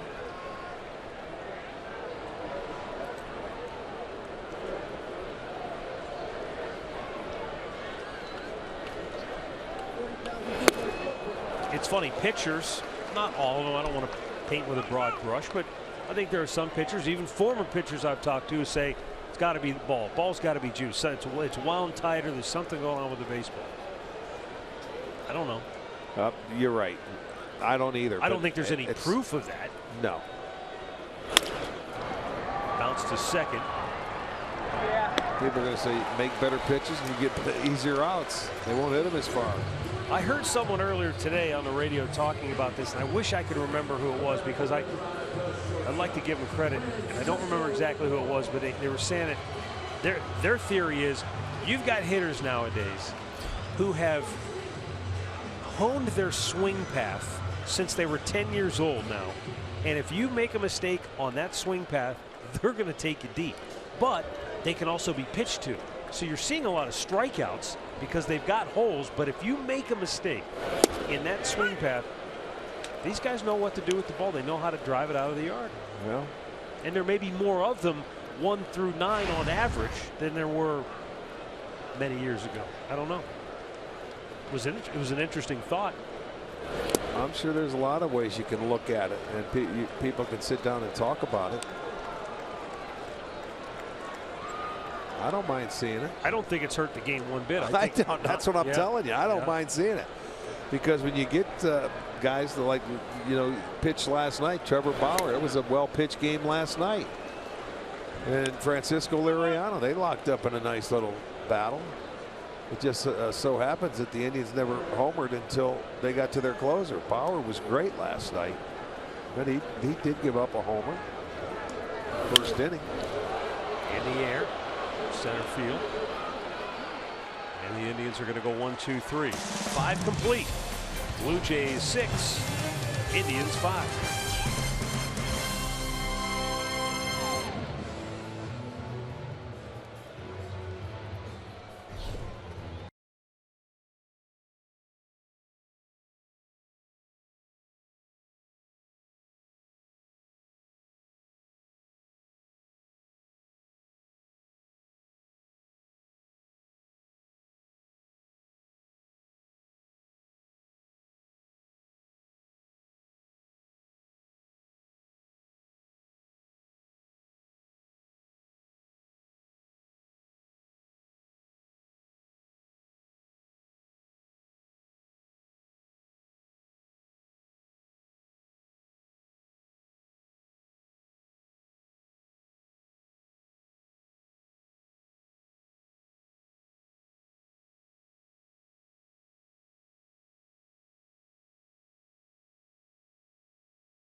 Coming up on September the 10th, join thousands of cyclists along the Memorial Shoreway at the Neo Cycle Night Ride presented by Cuyahoga Community College. Neo Cycle is Cleveland's cycling and outdoor festival presented by Ohio Savings Bank. For more information, go to neocycle.org. Melvin Upton jabbed at it, strike one. Dan Otero came on and got a double play ball to end the top half of the 5th inning, which he's been so good at doing, coming in and stopping it, getting that ground ball, and they got the double play right back to him. 1-6-3.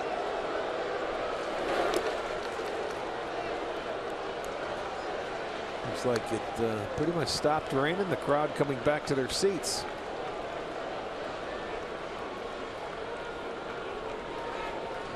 It's supposed to get all that humidity out of the way here and cool down for tomorrow, isn't it? It actually feels a little better right now. Lindor unloads, and Upton retired, one down.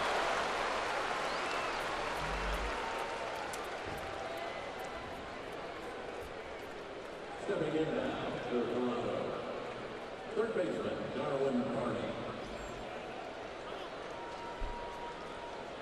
Darwin Barney singled and scored in the 2nd and is 1 for 2 on the night.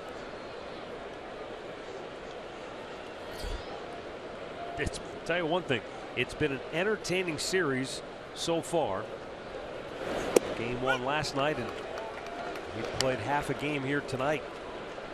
Well, this is what it's all about. 2 first-place teams going at it, man. Punch for punch. It's 2 teams that pitch very well, 2 teams that can score. The Indians are the better average hitters. Toronto has a little more power, although the Indians are no slouch. Yeah, this is what it's all about. You get it late in the year, you get 2 big, good teams going at it. We had to play 4 tough games in Toronto at the start of July, and we want to, welcome them to Cleveland and play tough games as well. Sold out houses. It doesn't get any better. A lot of their fans made the trek in from Toronto, and it has been entertaining for the first game and a half.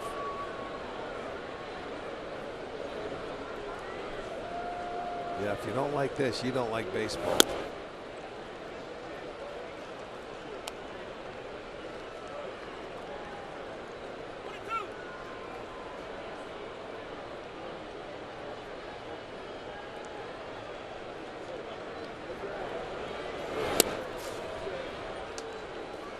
One more thing about the similarities between these 2 teams. They both came into tonight with 7 players in their lineup with at least 40 RBIs.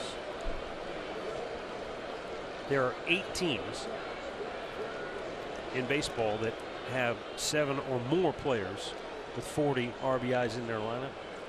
7 of the 8 would be in the playoffs if the season ended today. The only team that's not is Pittsburgh, and they're only a couple of games out in the wild card. Right. So it's no surprise that those teams who have multiple RBI guys and ways to beat you up and down their lineup, those are the teams that are winning on average. And I'm sure a lot of good pitching too.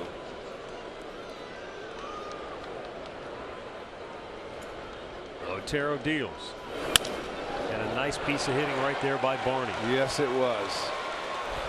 He was hitting a .132 in his last 19 games coming in, but he's 2 for 3 now on the night. Looked like he stayed down and went and got this baseball away. If memory That's serves, a pretty good pitch right there. It was similar to his first at bat tonight. Yeah. When he just kind of stayed back and broke his bat. Yep. Yes, that's 2 good swings. You know what that tells me? You get to 2 strikes, don't throw them away, pitch them in. Ryan Goins. He clobbered the ball to deep right his first time up for a double. Grounded out his last time up. And that's what Otero's looking for here, but it gets in the hole. And Barney's going to go all the way to third. Close play. He is safe there. And the Blue Jays have runners at the corners with only 1 out. When you can get production from 8 and 9 in your lineup, it makes it so much easier. And he hits a good sinker, but he finds the hole. He hit it on the ground. Otero got what he needed, but it finds the hole. But when you can get 8 and 9 that can get on base, make things happen for the top of your lineup, that was close. I'll tell you, it makes it easier. It makes it easier for your ball club. And they have this inning set up against Otero. Flip it back up to the top of the lineup. Brian Shaw getting warmed up in the bullpen as Travis steps in. He's 2 for 3 tonight. Devin Travis had one of the more unusual 2 RBI hits you'll ever see in the second. No kidding. He hit a ball about 50, 60 feet up the third baseline, slowly hit, and Jose Ramirez charging hard. Tried to barehand it, couldn't come up with it, and with runners at second and third, they both would score on the play. That was really a heads-up play by Goins right there, because he realized Ramirez couldn't go back and get the ball and throw him out at home plate. That's aggressive, good base running right there. Ramirez again. He's coming home with the throw, and they got him. What a play by Jose Ramirez. Oh, the presence of mind to stop and make an accurate throw to Jimenez. Well, it wasn't hit hard enough to go for 2, so if you can, you go home. You know, they think you're going to go for 2, but it's not hit hard enough to get a double play. So Ramirez, he's a good athlete. He's a shortstop. Let me get my catch of the baseball, give him a good feed. They get the fielder's choice out at home plate. Nice. That's 2 outs, and now they have runners at first and second.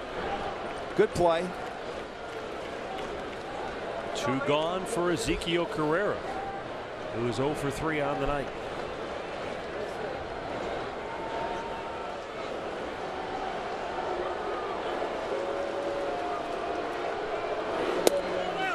Arch with 1 out in that situation. Is it a no-brainer for Barney to go? Yeah, you go because you think they're going to play double play, and he gets a good jump. And, you know, he just continued to come, not realizing. Or if he stays put, then Ramirez could have went to second and get the force out there, but it'd still be first and third and 2 outs, which might be a little better. I just asked because I saw DeMarlo Hale talking to Barney down there, and I just wondered if maybe he's talking about him. Well, he doesn't, reading it off the bat, he doesn't know if the third baseman can get there or not. He's thinking the shortstop's going to get there. True. You know? Yeah. Reading it off. So he took off, and that's a tough read. You don't have time to think about it. You just react. And that's what he's explaining it right now. I thought maybe the ball was going to get past him. Mm-hmm. You never know. They still got to catch it and throw it. Hard hit ball. Napoli's got it. He'll go to the bag himself, and Otero gets out of a jam in the 6th. It remains a 1-run Blue Jays lead.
Let's go down to Andre Knott. Well, as Mike Napoli comes up to bat, and he's a veteran of this team, we talk about riding of emotions of games from days before and the game coming up. And a lot of times, Terry Francona says turn the page, right, guys? Mike Napoli told me today before this game, he goes, no, when you have 2 nights like we've had back-to-back, he goes, I tell these guys, it's a long season. Take that emotion and let's ride with it. Let's take it because we're a good team. It's okay to think about what we've done the last couple of days. Just move on when it's necessary.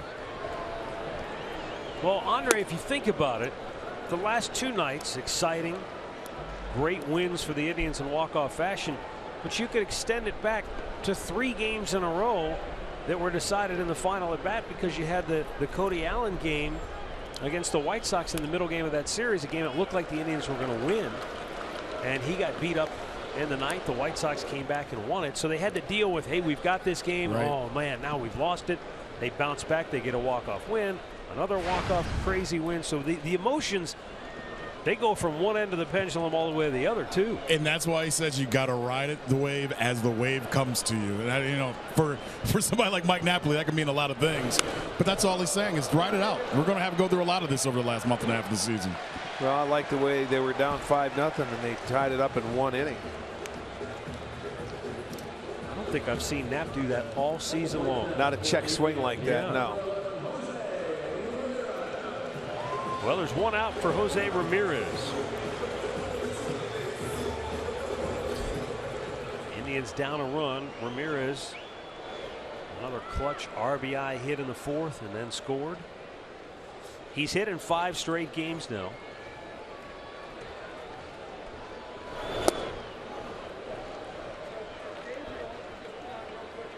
Well, it seems like he's hitting the whole month of August. There haven't been many games where he hasn't had a hit. Let's put it that way.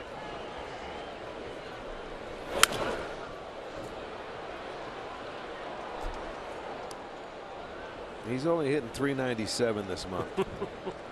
Coming into today's game. Boy, and I thought Lindor was hot. 1 for 2. Well, hitting .342. So, yeah, 70. He's 30 out of 75.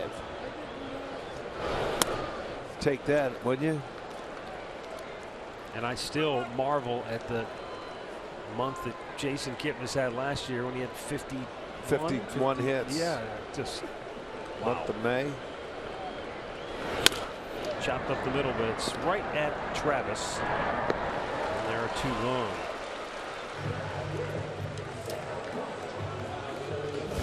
As promised earlier, it's Miller time. Brought to you by Miller Lite. And in that 4th inning, boom. Chisenhall tied it up. That was a 10-pitch at bat. He was down in the count, had the 2 strikes, 1 and 2.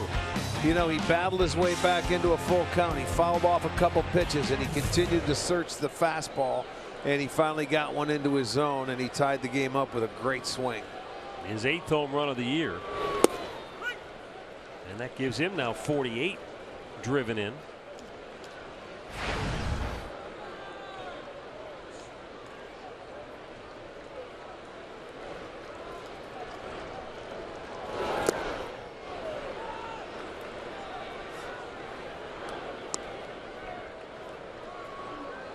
He's now 2 RBIs shy of giving the Indians 6 players in their lineup with 50 or more runs batted in.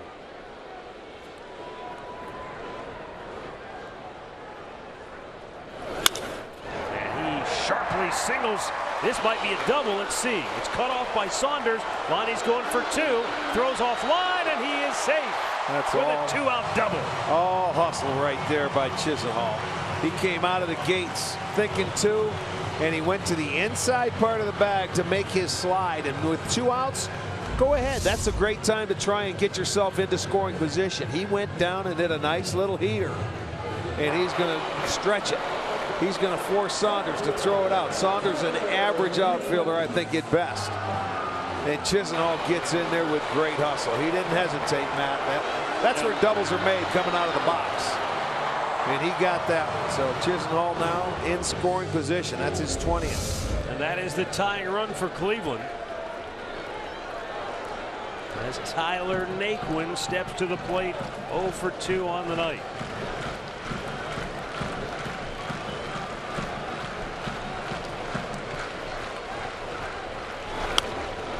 Pitch upstairs and he fouls it back. I almost want to see the same pitch that Chiz hit to this guy. Tyler right there elevated it. That's a pitch early in the count. You want to see him lay off because he knows that's not his strength. Pitch up in the strike zone.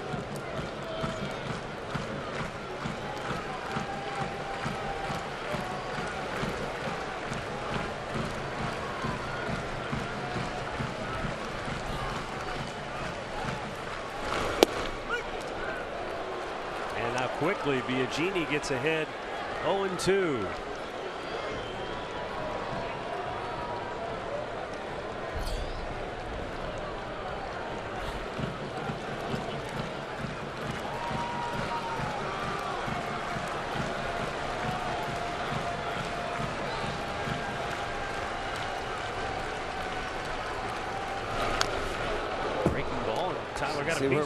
See where Martin hit that ground with his glove. He wanted it down in the dirt.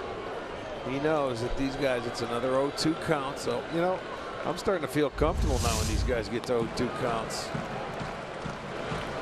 Wanted it. It wasn't low enough. And Naquin just does get a piece. He's pretty demonstrative back there. Yeah, he wants to let these guys know.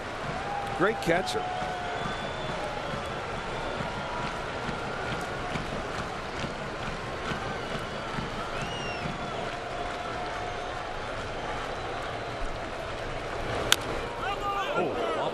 Tyler. Yeah, he goes down. You know what I like about Martin as a catcher? You watch, he stays right there, doesn't do anything, and set up to where guys can say they're going to give your pitches. He slides late. You know what I mean? He never moves to that target until that pitcher comes up right off the ankle. He's going to hobble for a little bit.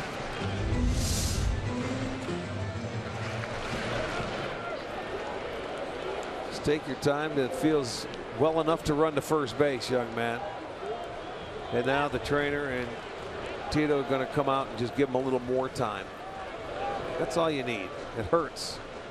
It hurts a lot. It's like taking a hammer and hitting it off your shin or your ankle.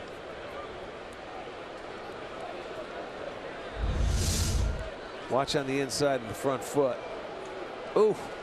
Right off the shin bone, right there on top of the ankle. That's going to leave a mark.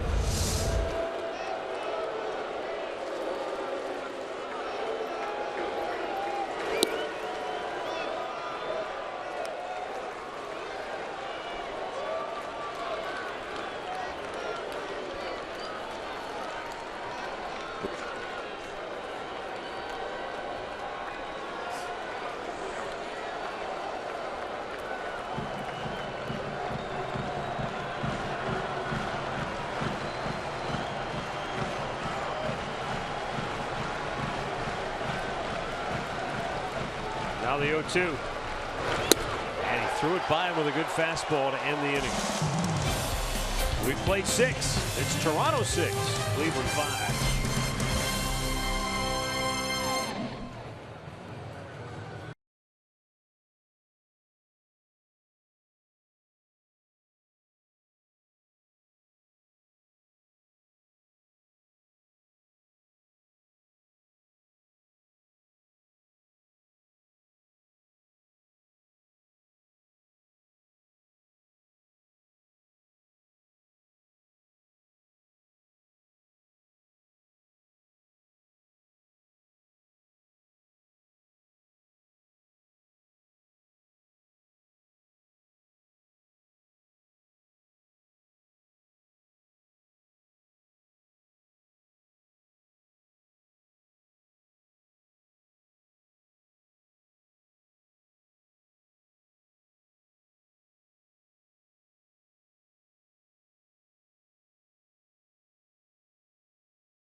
Furniture.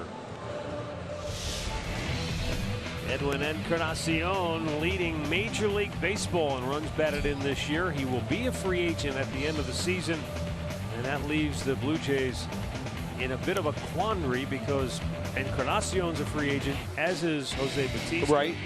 So they have, I think, 7 or 8 or 9 free agents on that team. But those are the 2 key guys. Well, yes. And odds are they won't be able to keep both of them. So No. how much do you pony up for one?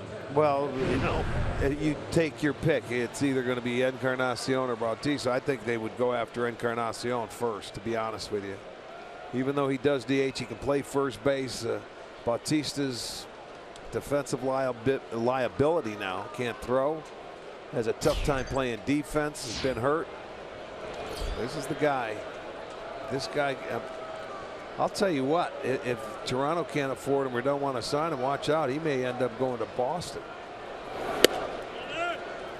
well, let's put it this way.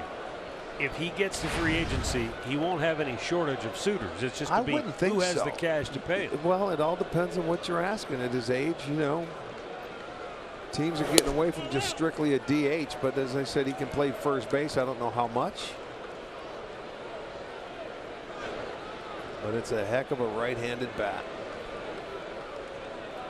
And he's really developed into a very good hitter. Out of play.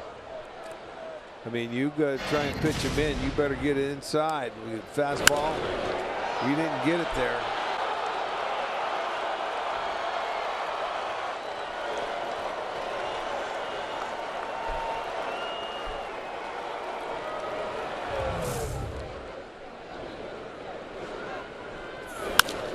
And a line drive to right, and a nice catch by Chisenhall. That ball was scorched. Wow, that is a nice play. That's a tough one to read coming off the bat out in right field. And watch Chisenhall. I mean, that's you. Once you start, you cannot stop. And it had some sink. It had some sink to it. That was just barely over 2 seconds. It was a little bit higher than I thought it was after that catch, but not an easy play. What you commit, go get.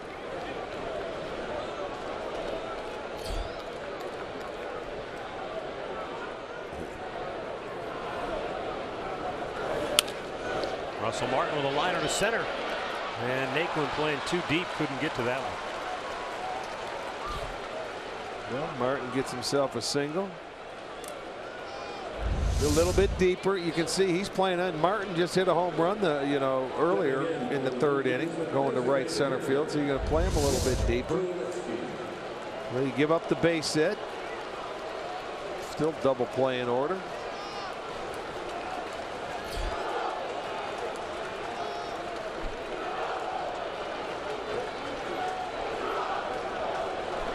Troy Tulowitzki is 1 for 2 with a walk. And Brian Shaw gets ahead with a strike.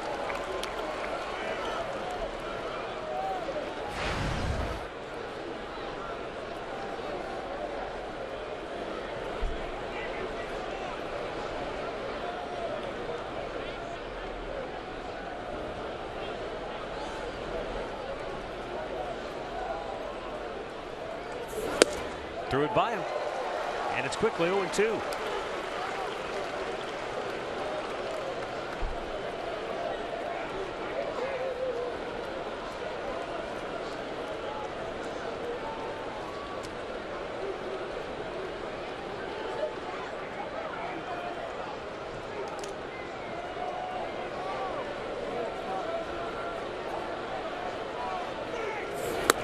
Tried to hold up, but he went around. He sure did.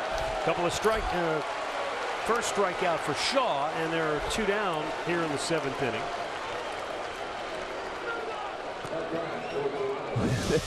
Well, bring the kids to Progressive Field on Sundays. It'll be KeyBank Kids Fun Day.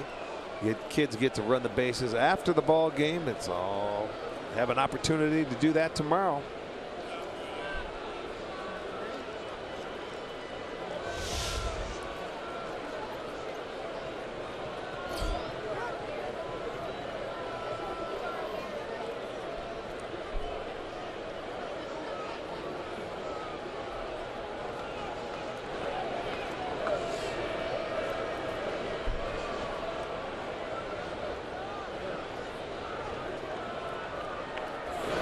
Oh, nice pitch outside edge.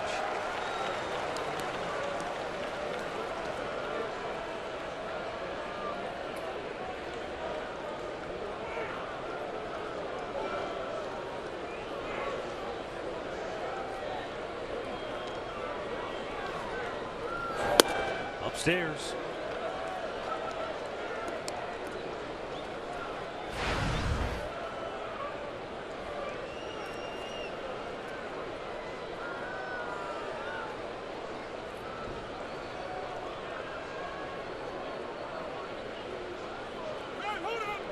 Time called.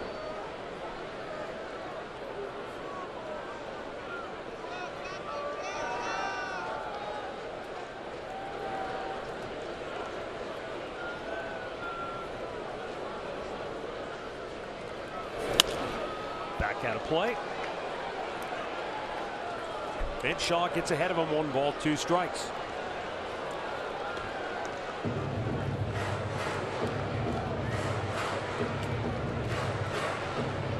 Indians down a run. They've been out hit 12-5, but it's 6-5 in the most important column.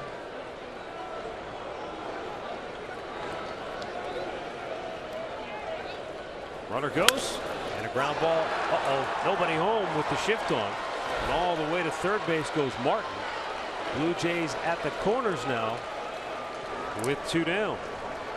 Boy, Saunders did a nice job of just taking that ball the other way. You should be able to do this with 2 strikes anytime you're a hitter. Look at that. He was running on the pitch. They wanted it away, and you can see with Jimenez, it was just elevated, and it wasn't away. And he easily just threw that pitch to left field, and they were playing him as a dead pull hitter. So with 2 outs, the inning will continue. Up comes Melvin Upton. He's 1 for 3 tonight. He hit a big 2-run homer back in the 3rd. Brian Shaw's thrown 9 out of 12 pitches for strikes.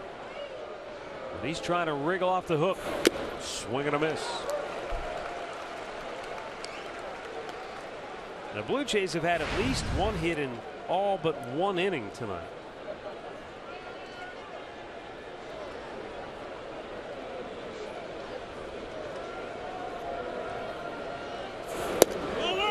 Just outside, 1-1.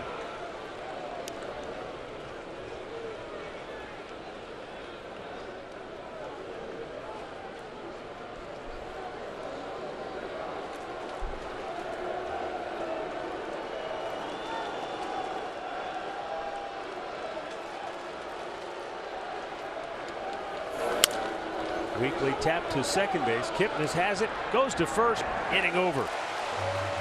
Shaw does a nice job to get out of trouble, and the Blue Jays strand 2 more. Stretch time in Cleveland.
Cleveland Indians baseball is brought to you by the injury lawyers at Elk & Elk, proud partner of the Cleveland Indians. Call 1-800-ELK, Ohio.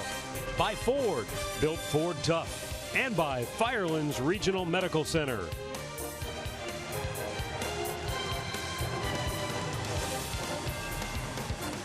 (6-5), Toronto leads it. Bottom of the 7th inning, and the Blue Jays go back to their bullpen for the veteran right-hander Joaquin Benoit, who we saw earlier this year with the Seattle Mariners.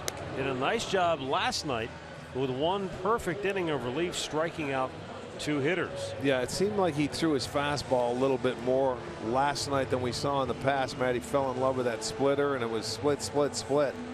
And he would fall behind in the count, but he was getting ahead last night with his fastball and then going to that splitter when he got to 2 strikes.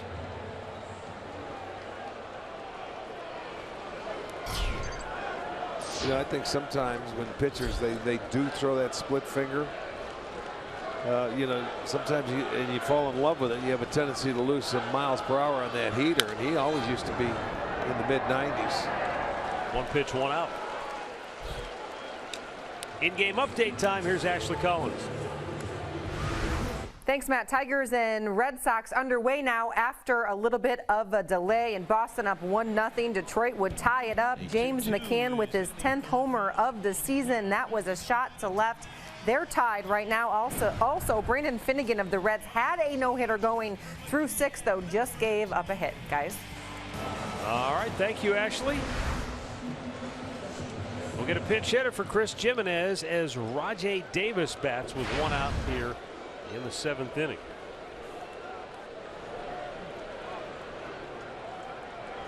Rajai 1 for 8 on the year as a pinch hitter.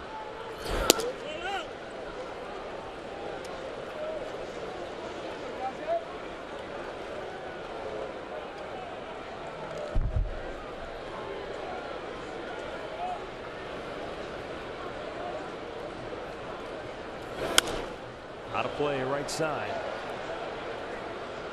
1-1 to count.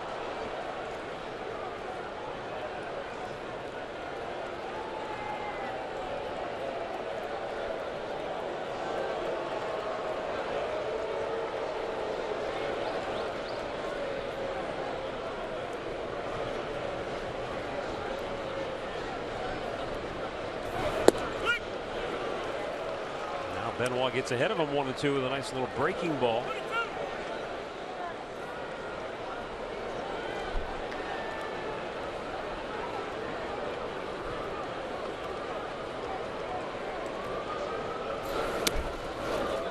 Goes to the backstop.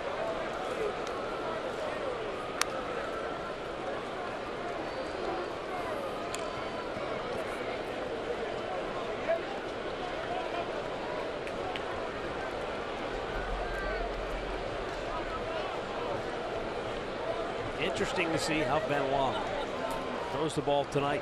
At his age, he goes back-to-back appearances, probably a little more difficult. Maybe the stuff isn't quite as sharp one day to the next.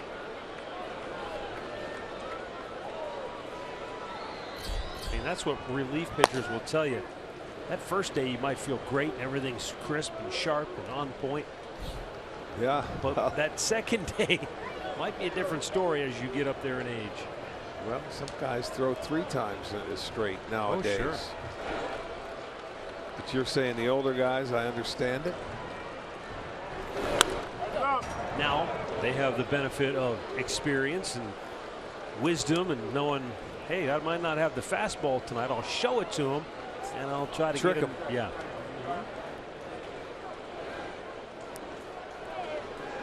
Well, it's been to 2 strikes, and he's gone to the splitter both times, trying to get Rajai to chase it. Coming back with the heater. A foul right back into the mask of Russell Martin. You know, Russell Martin, you were mentioning him before. You realize when he originally was drafted by the Dodgers, he was a 17th round pick. They drafted him as a second baseman. And his first half of pro ball that year, he played third base. Wow. And then one day the scouting director said, hey, come here, I need you to catch a bullpen. Got this guy I want to take a look at. We need somebody to catch. Just jump in there. It was Jumbo Diaz. Oh, yeah? The guy with Cincinnati. And Russell Martin says Jumbo Diaz was throwing about 100 miles an hour at that time. but they liked what they saw because he had good hands and he could catch them. And they said, we think the way you hit, we think your bat probably plays more in the catching position as opposed to maybe on the infield somewhere. So well, he's developed into one heck of a catcher. Said it took him a couple of years to really immerse himself in the position and learn everything he needed to learn. But hey, he's done a heck of a job. He's had a great career.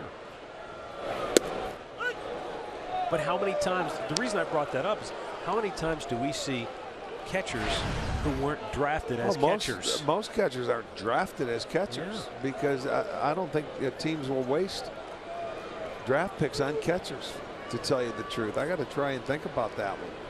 I know Jason Varitek, at least I'm pretty sure Varitek was a catcher, drafted as one. Well, I mean, there are guys that you'll draft out of college, but I don't think a lot of teams like to draft catchers as a high draft pick. They'd rather try to mold somebody else and develop them. It seems that way. Victor Martinez wasn't a catcher originally. I know he was a guy who, I think he was a third baseman. 1-1 pitch. Santana obviously was a guy converted. Well, the Indians have not been able to get anything going since that big 5-run fourth. They still trail it by a run as we go to the 8th.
Telecast is presented by authority of the Cleveland Indians and may not be reproduced or retransmitted in any form.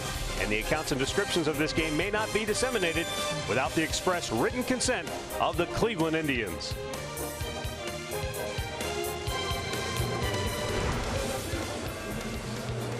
Well, folks have had a good night here at the ball yard. We had a brief spell of rain, not enough to bring the tarp out or delay the game, but it was really warm and humid at game time. It's cooled off a bit, a little more comfortable now. Yeah, it really is. And it's been an entertaining game. Blue Jays jumped out to a 5-0 lead. Indians roared back with a 5-run fourth to tie it. Toronto got a solo shot in the 5th to go ahead. 6-5 from Edwin Encarnacion, and that is where we have stayed now into the 8th inning. And Zach McAllister is the 4th Indians pitcher to work here tonight. He's got the bottom of the order, Darwin Barney, Ryan Goins, and then the top of the order, Devin Travis.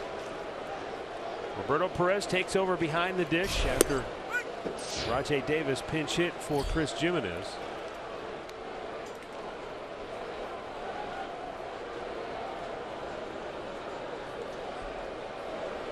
Last time Zach McAllister faced Toronto,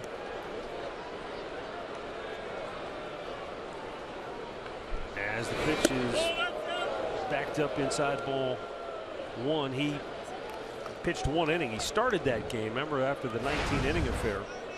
Was that the Saturday or Sunday start? It was the next day, okay. Saturday, yeah. He started and pitched just the 1 inning, gave up 3 runs, 31 pitches. And then that turned into a wild affair in which the Indians lost in a disputed call at home plate late in the game. fouled right back.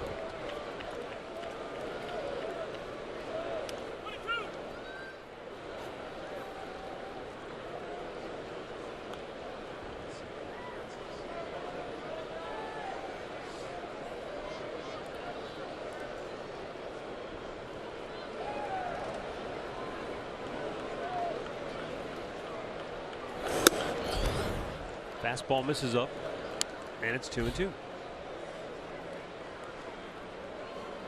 Remember his 2 hits tonight's game. He got the 2 strikes, and he's taking pitches down and away to right field both times. That's why I sort of like that pitch going in on him. Got him. Nice pitch by McAllister. He went away, but Arch, that was located perfectly. Yeah, it sure was. After going inside with a fastball, he comes back out and dots the outside corner. Very nice pitch by McAllister to get the strikeout.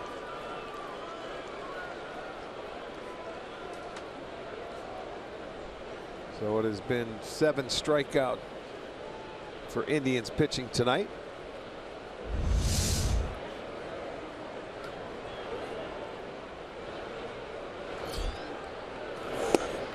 Strike to the outside corner.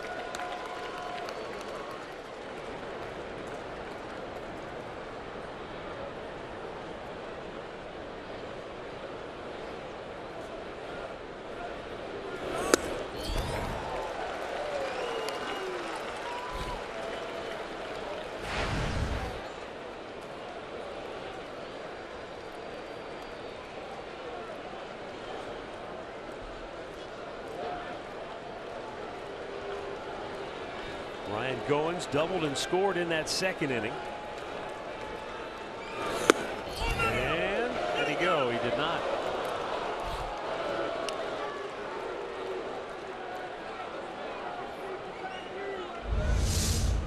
It's a good 0-2 pitch, though. Well, I'll tell you, that wasn't far off. If anything, it had to be called high, I would think. I think Perez might have, because he was sort of raising up as he caught it. It wasn't letter high, it was below the letters. Off speed pitch in the dirt.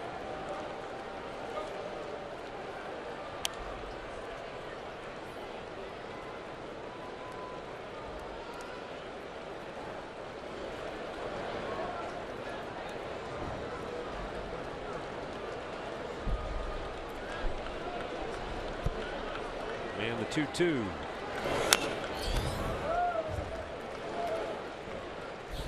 Ashley's been keeping us updated on the Detroit Tigers. Don't look now, but the Kansas City Royals have won 6 in a row. They're up 10-0 tonight. Yeah, they're playing very well. They're headed to a 7th straight win. They're still 9 games behind Cleveland, but they're what, 5.5 out in the wild card. They still might have a shot, believe it or not. 2-2. I mean, they were all but sort of dead and buried. And I don't know with the injuries they've had if they still have enough to overcome that kind of deficit. Well, they've got to play well for a long time. They've almost got to play perfect. Yeah, that's true. But they play well at home. We'll see how they do on the road. McAllister trying to put Goins away. 3-2. Popped him up. And playable. Ramirez at third base. 2 down. Well, let's take a look at right now how the AL Central stacks up. You see the Indians 20 games over 500, 8 up in the loss column over Detroit. Kansas City. Look at Kansas City's divisional record.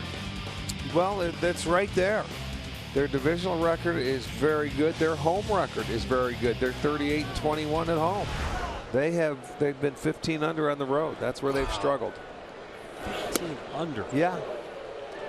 Yeah, for Kansas City on the road, they're 24-39. But they've dominated at home and they've dominated in their division. So we've got what, 6 games with them to go. Yep. Houston continuing to lay waste to Baltimore tonight, 10-1. But Baltimore beat them up early last night, but Houston came back, won that game, and now they're trouncing them tonight.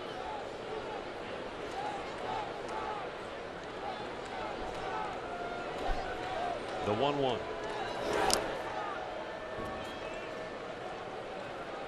guess the question that people have asked most of the season about Baltimore. Do they have enough pitching, starting pitching? The bullpen's great, but do they have enough starting pitching? No, I don't think so. I don't think so. You know, they had a couple of turns where those young kids were pitching very well. That's blooped towards center. Naquin got a good beat on it, and he short hopped it, couldn't come up with it.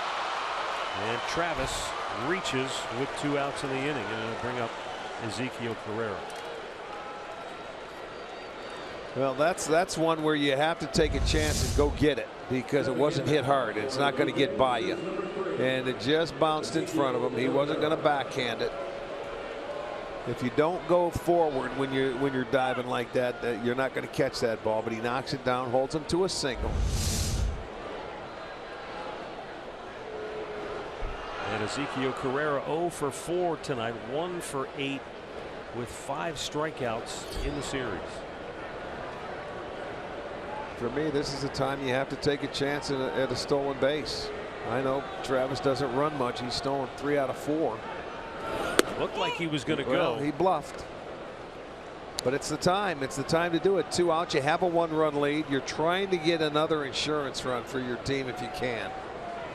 And if you get thrown out, Carrera's leading off. You've got the middle part of the lineup for the 9th. I don't think there's much harm there. You're trying to be more aggressive and steal a run here.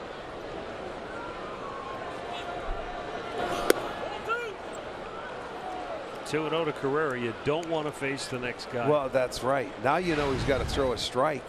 So you can take off here, and Carrera, if he likes it, you know you're going to get a fastball. McAllister's not going to throw you a 2-0 breaking ball.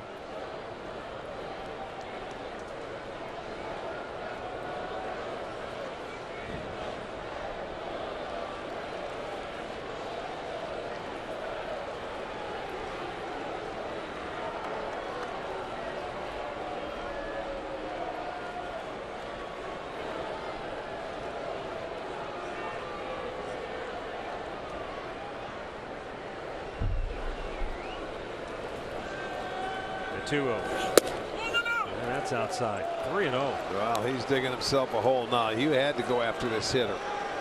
You don't want to face the big right-hander on deck.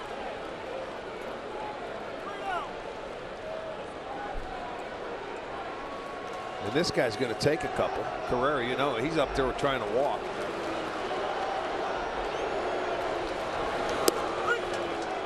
He may take another one.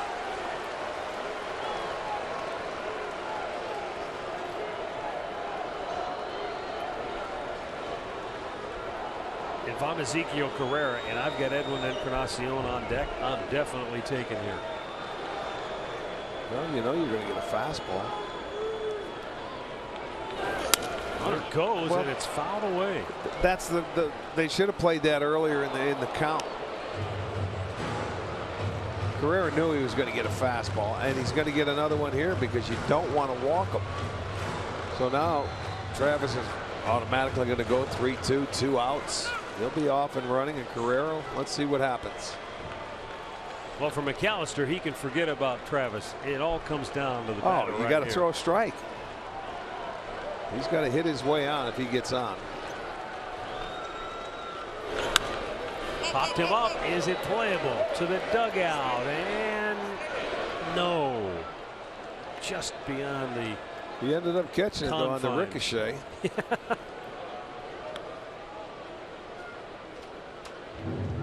Now, if this was Arena Baseball League. Yeah, right. We may get there someday.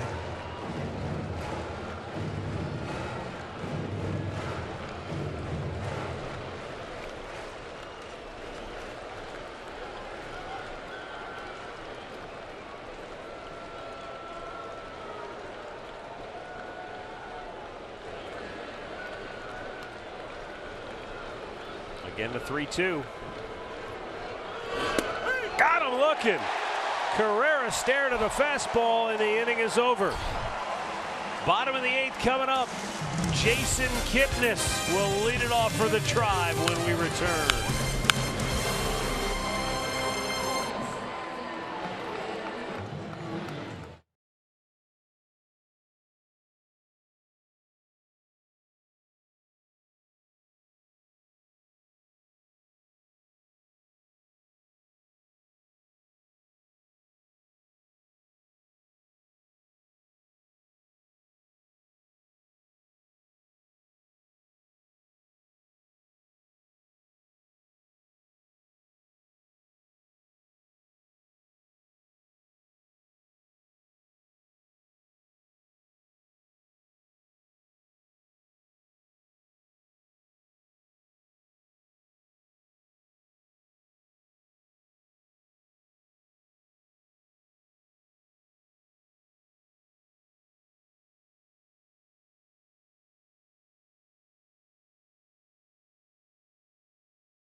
Well, you can get priority access to 2016 season tickets by purchasing 2017 Indian season tickets. Plus, you'll get access to tickets for opening day, team shop discounts, tribe rewards, and more.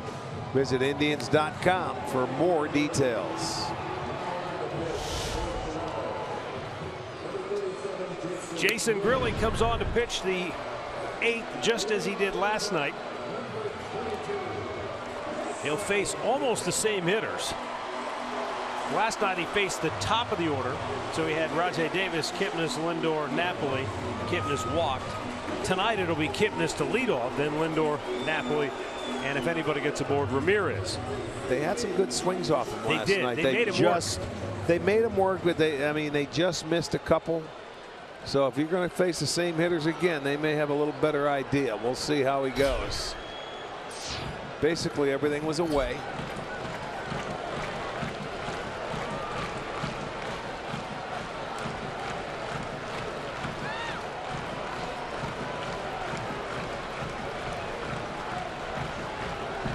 Indians down a run. Grilli gets the sign. He deals.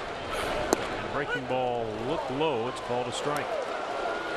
He had one called on him last night early in the count. If you remember, it was away. And he battled back to get the walk.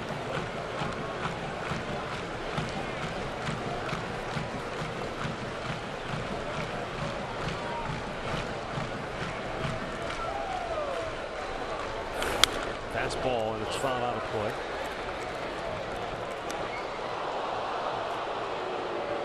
Kipnis trying to get it started here in the 8th. When you watch Grilli work, he goes into that stretch, and then before he comes up to get the sign, he looks straight down. Yeah, oh yeah, he's sitting zoning in right now. He's visualizing, doing whatever he has to, and he picks up his catcher, gets the sign, and then he goes to work.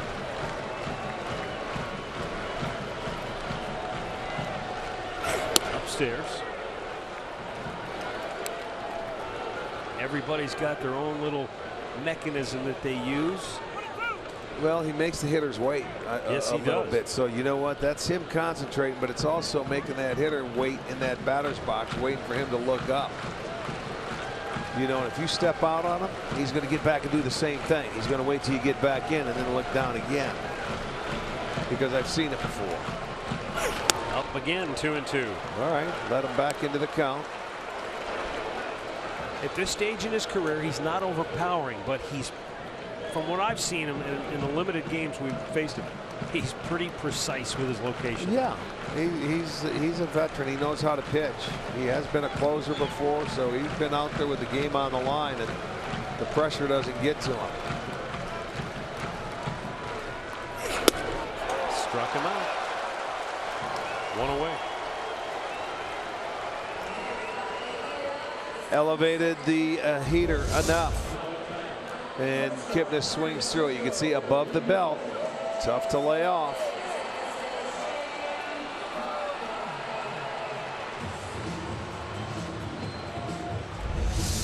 And we'll bring up Francisco Lindor.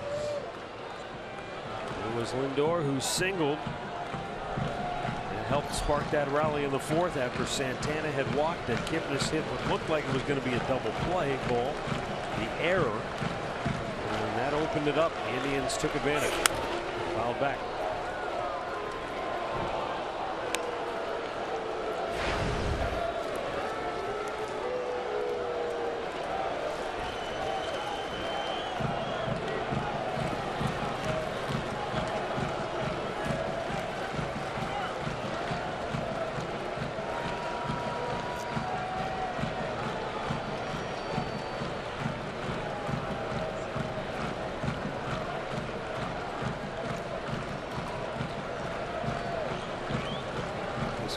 Waiting for a base runner, waiting for something, just a spark, you know, to get going. Only down a run late in the ball game. They did it in the 9th last night. Smashed to short, and kicks by Goins. And the Indians have a one-out base runner on Lindor's 2nd hit of the night. There's your spark. Get a base runner. And that ball was hit right on the nose, and Goins at shortstop, he wanted to make that That short hop play, but that's a tough play. Do or die here. That ball hits so hard, you don't have time to get it near it. That was a little missile there. Tough hop. He gets leather on it, but it doesn't go into the glove. So Lindor with his second hit tonight. Now, Napoli might be due for a big fly.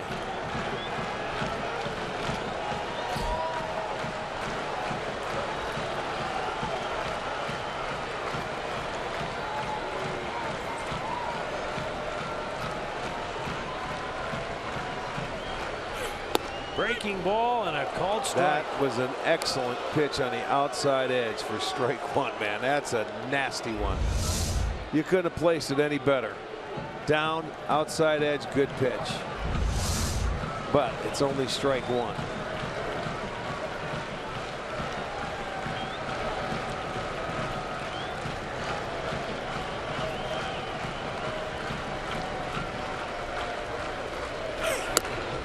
A little high, 1 ball, 1 strike.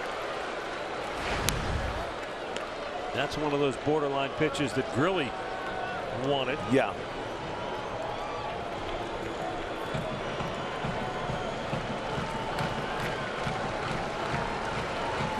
Lindor, the tying run at first base. Outfield straight away and deep for Napoli.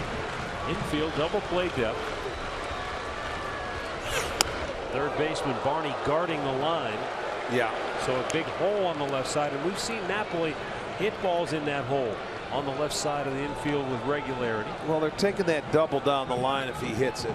You know, with Lindor on first, they're going to give you the single because he is the go-ahead run. Lindor the tying run. Out on first. Outfield very deep. No doubles. Nothing over your head.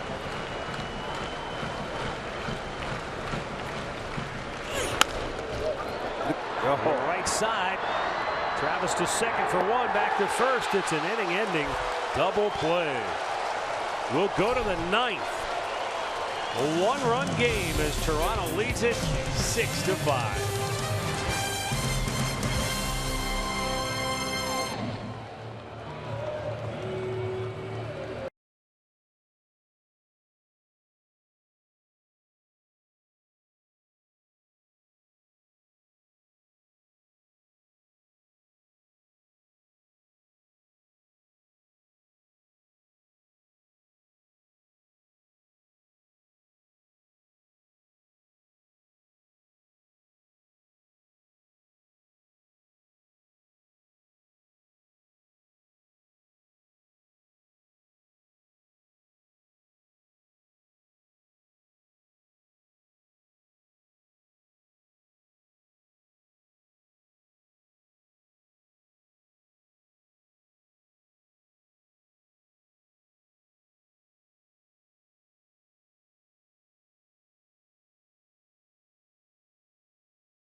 Jays lead the Tribe as we head to the 9th inning. Over here in the corner along with Jensen Lewis, I'm Al Pulowski. Boy, I'll tell you, this is the way it was last night. Jeff Manship coming in the 9th inning. The Indians down by a run.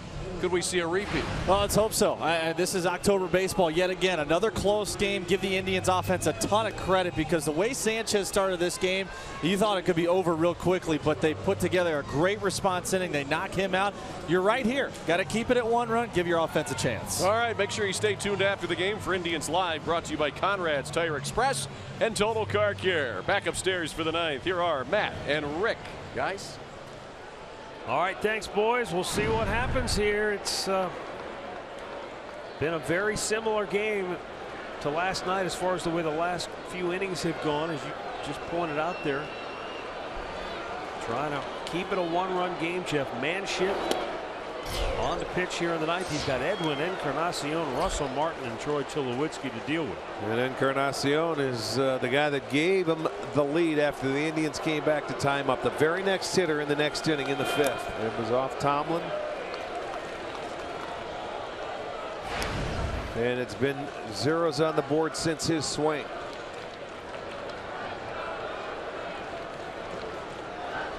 And Ozuna is up, getting loose in the Toronto bullpen again. A lot like last night. Last night it was 2-1. Tonight it's 6-5.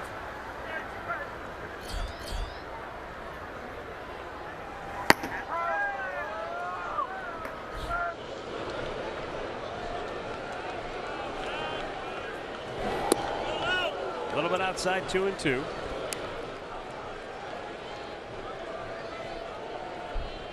I think last night's game was over by now. Oh yeah, it was well over by now. Well pitched ball game. Tops it, stays fair. Ramirez off balance throw on the money. Yeah.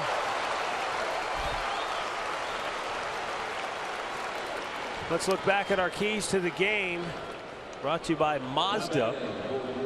It was all about Tomlin staying out of the middle of the plate, but he got hurt with a long ball again. Russell Martin, Melvin Upton, and Encarnacion all got him for home runs.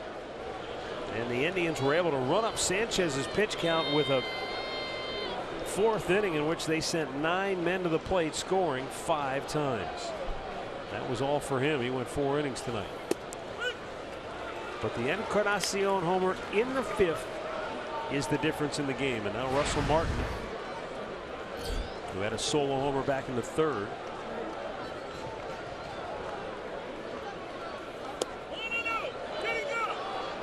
Did not go. And it's 1-1. Yeah, this is a guy you really have to be careful with on your first pitch because he's been very successful this year. He gets after it a lot of times. He's hitting .559 when he puts the first pitch in play. Fooled by the breaking ball. And it's 1-1. We'll make it 1-2. Excuse me.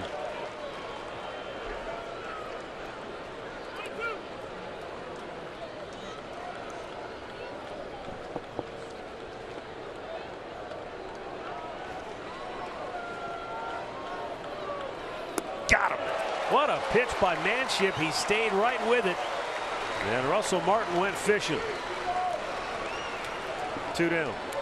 Well, Manship came in last night. Beautiful job, and this is a great slider. Look at his heart was in it, but his hip wasn't. He was just reaching for that one. It was a good pitch. One more out to get.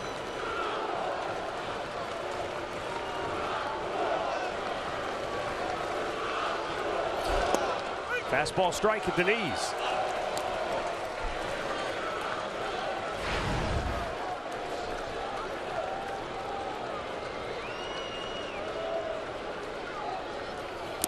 Down in the dirt. 1-1.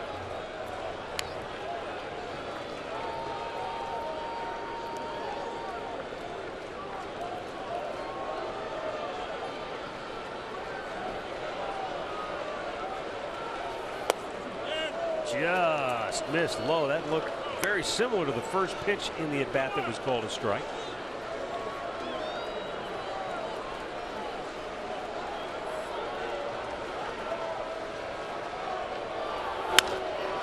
Hit in the air to left. Backing up Almonte. Makes the catch. Blue Jays go 1-2-3 in the bottom of the 9th. The dynamic duo that played the role of hero last night are due up again when we come back.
How about an encore? This was last night. The co-stars, Jose Ramirez, tied it. The next man up was Tyler Naquin, and he would win it with the improbable inside the park home run off Toronto closer Roberto Osuna, who's right back out there tonight in the same role. Well, now last night, both those pitches that were hit out were the splitters or his off speed, like his changeup. And I don't know if they're going to see that again tonight, especially on the inside part of the plate, because both of them hit that same pitch pretty much. Justin Smoke has come into the game defensively for Toronto for Edwin Encarnacion at first base. Jose Ramirez leading it off. He's 1 for 3 with an RBI and a run scored. You mentioned before how hot he has been in the month of August. He's played 19 games. He's had 1 game where he doesn't have a hit. Yeah, he's been unbelievable. Well, that's what you want to see. Get a base runner aboard, get the crowd into it. Get those in and thinking about last night a little bit. When you see home runs, that doesn't happen a lot. So that's what I'm saying. You can't think it tonight. Just think getting base runners, making something happen. 1 to tie, 2 to win. Called a strike. And remember, this was the same scenario last night. He got down on that second strike, didn't like the call, was kind of like, are you kidding me? Yeah, that was away. That was off the plate there. He's right. Couldn't reach the next pitch out for a home run. Yeah, because he did him a favor and slowed it up for him. He won't tonight. He came straight with the hard stuff. 96.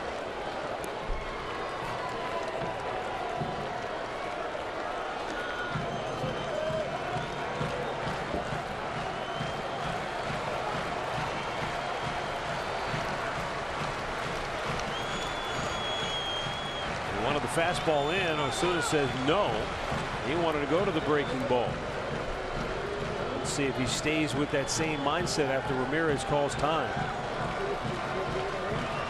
We'll find out. No, he went, well, I don't know. Maybe that was a split change that just didn't do much. I don't know if that was a split or that was a slider. Didn't do much. That stayed up.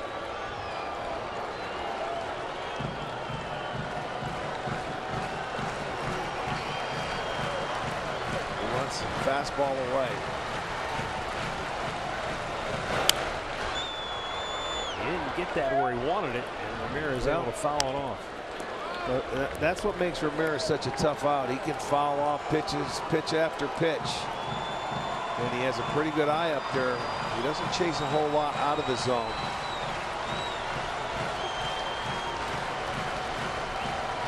He's coming with that off-speed pitch. And Ramirez trying to bloop it in, but it stays up to the air, and Carrera grabs it for out number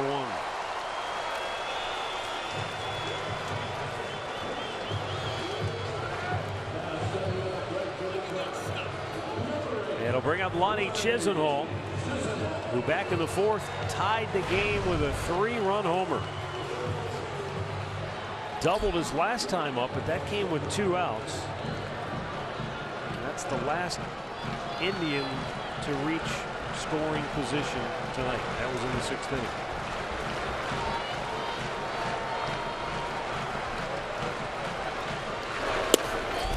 High fastball.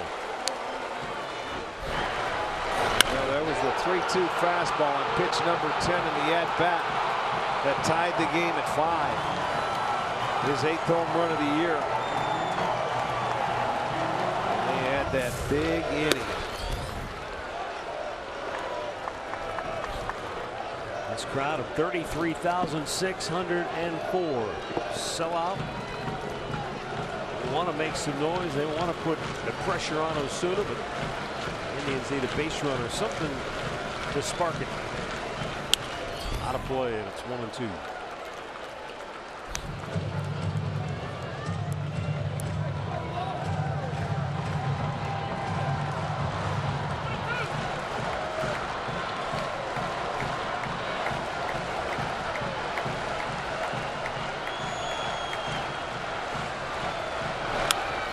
plate. Lonnie went up the ladder and was able to foul that off at 96 miles an hour.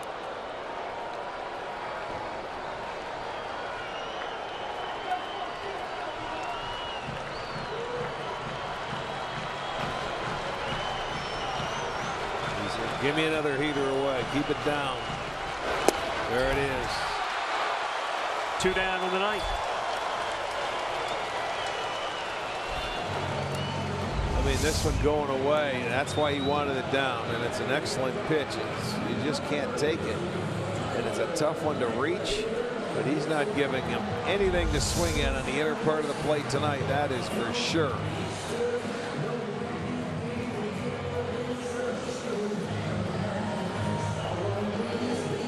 Well, Tyler Naquin is the last hope to keep it alive for Cleveland. He is 0 for 3 and has struck out twice.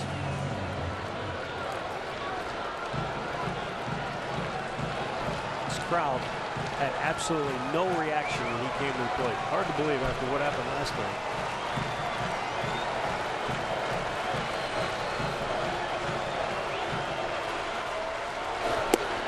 Got a fastball outside, 1-0. Comes back and it's, what have you done for me lately? Yeah, I guess well, so. You know what? Hey, do it again. Crowd, you know what I'm saying? Do it again. Upstairs, 2-0.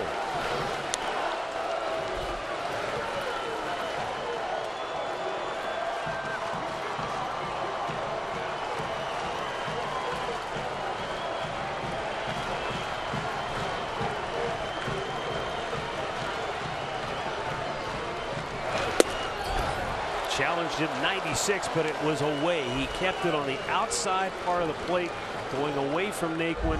With his fastball, he should throw that pitch most of the time, because if they're going to beat you, you got to make them take you to left center field to hit it out. You don't give them anything with one swing to beat you to right, or at least tie it. And that's fouled away, and Indians down to their last strike.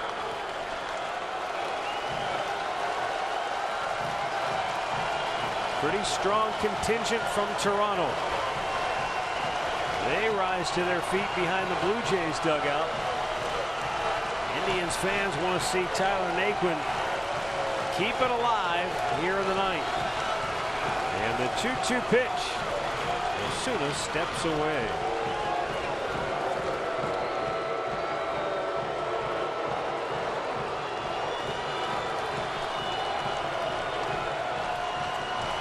Now he's ready. He deals. Just slapped it toward third. Barney's there. And that's the ball game. Toronto evens the series with a 6-5 win over the Tribe here tonight. Blue Jays get their 70th win of the season, so both teams have 70 wins. The Indians have 51 losses. Toronto has 53. Well, it was a heck of a ball game, entertaining, and right down to the wire, right down to the final out, just like last night's ball game was. The winning pitcher tonight will be Joe Biagini, who is now 4-2 on the season, and Roberto Osuna, after blowing his third save of the season last night, notches save number 28 here this evening, and the losing pitcher will be Josh Tomlin, who is 0 for August and is now 11-7 on the year. Let's get a look at our Pat O'Brien play of the game. Well, after the Indians come back to tie it, the very next hitter in the next inning, Edwin Encarnacion. He goes into the seats and he unties the game, and that's the way it ended. But you know, that's his 35th home run of the year, and that was all they needed, was one swing of the bat. Yeah, you know what? Look, you look at this ball game a lot of different ways when there's this many runs scored. But for me, the player of the game is the Blue Jays bullpen. They did a fantastic job. They shut the Indians down. They only allowed 2 hits from the 5th inning on. They sure did. Really didn't mount any scoring threats after that fantastic 5-run fourth. It came down to their pitching. You're right. Their bullpen did a great job. Good point. So we'll have the series finale tomorrow, the rubber match at 1 o'clock right here on Sports Time Ohio. Rick and I are going to go pack for the road trip. Stay tuned. Indians Live with Al and Jensen is coming up next.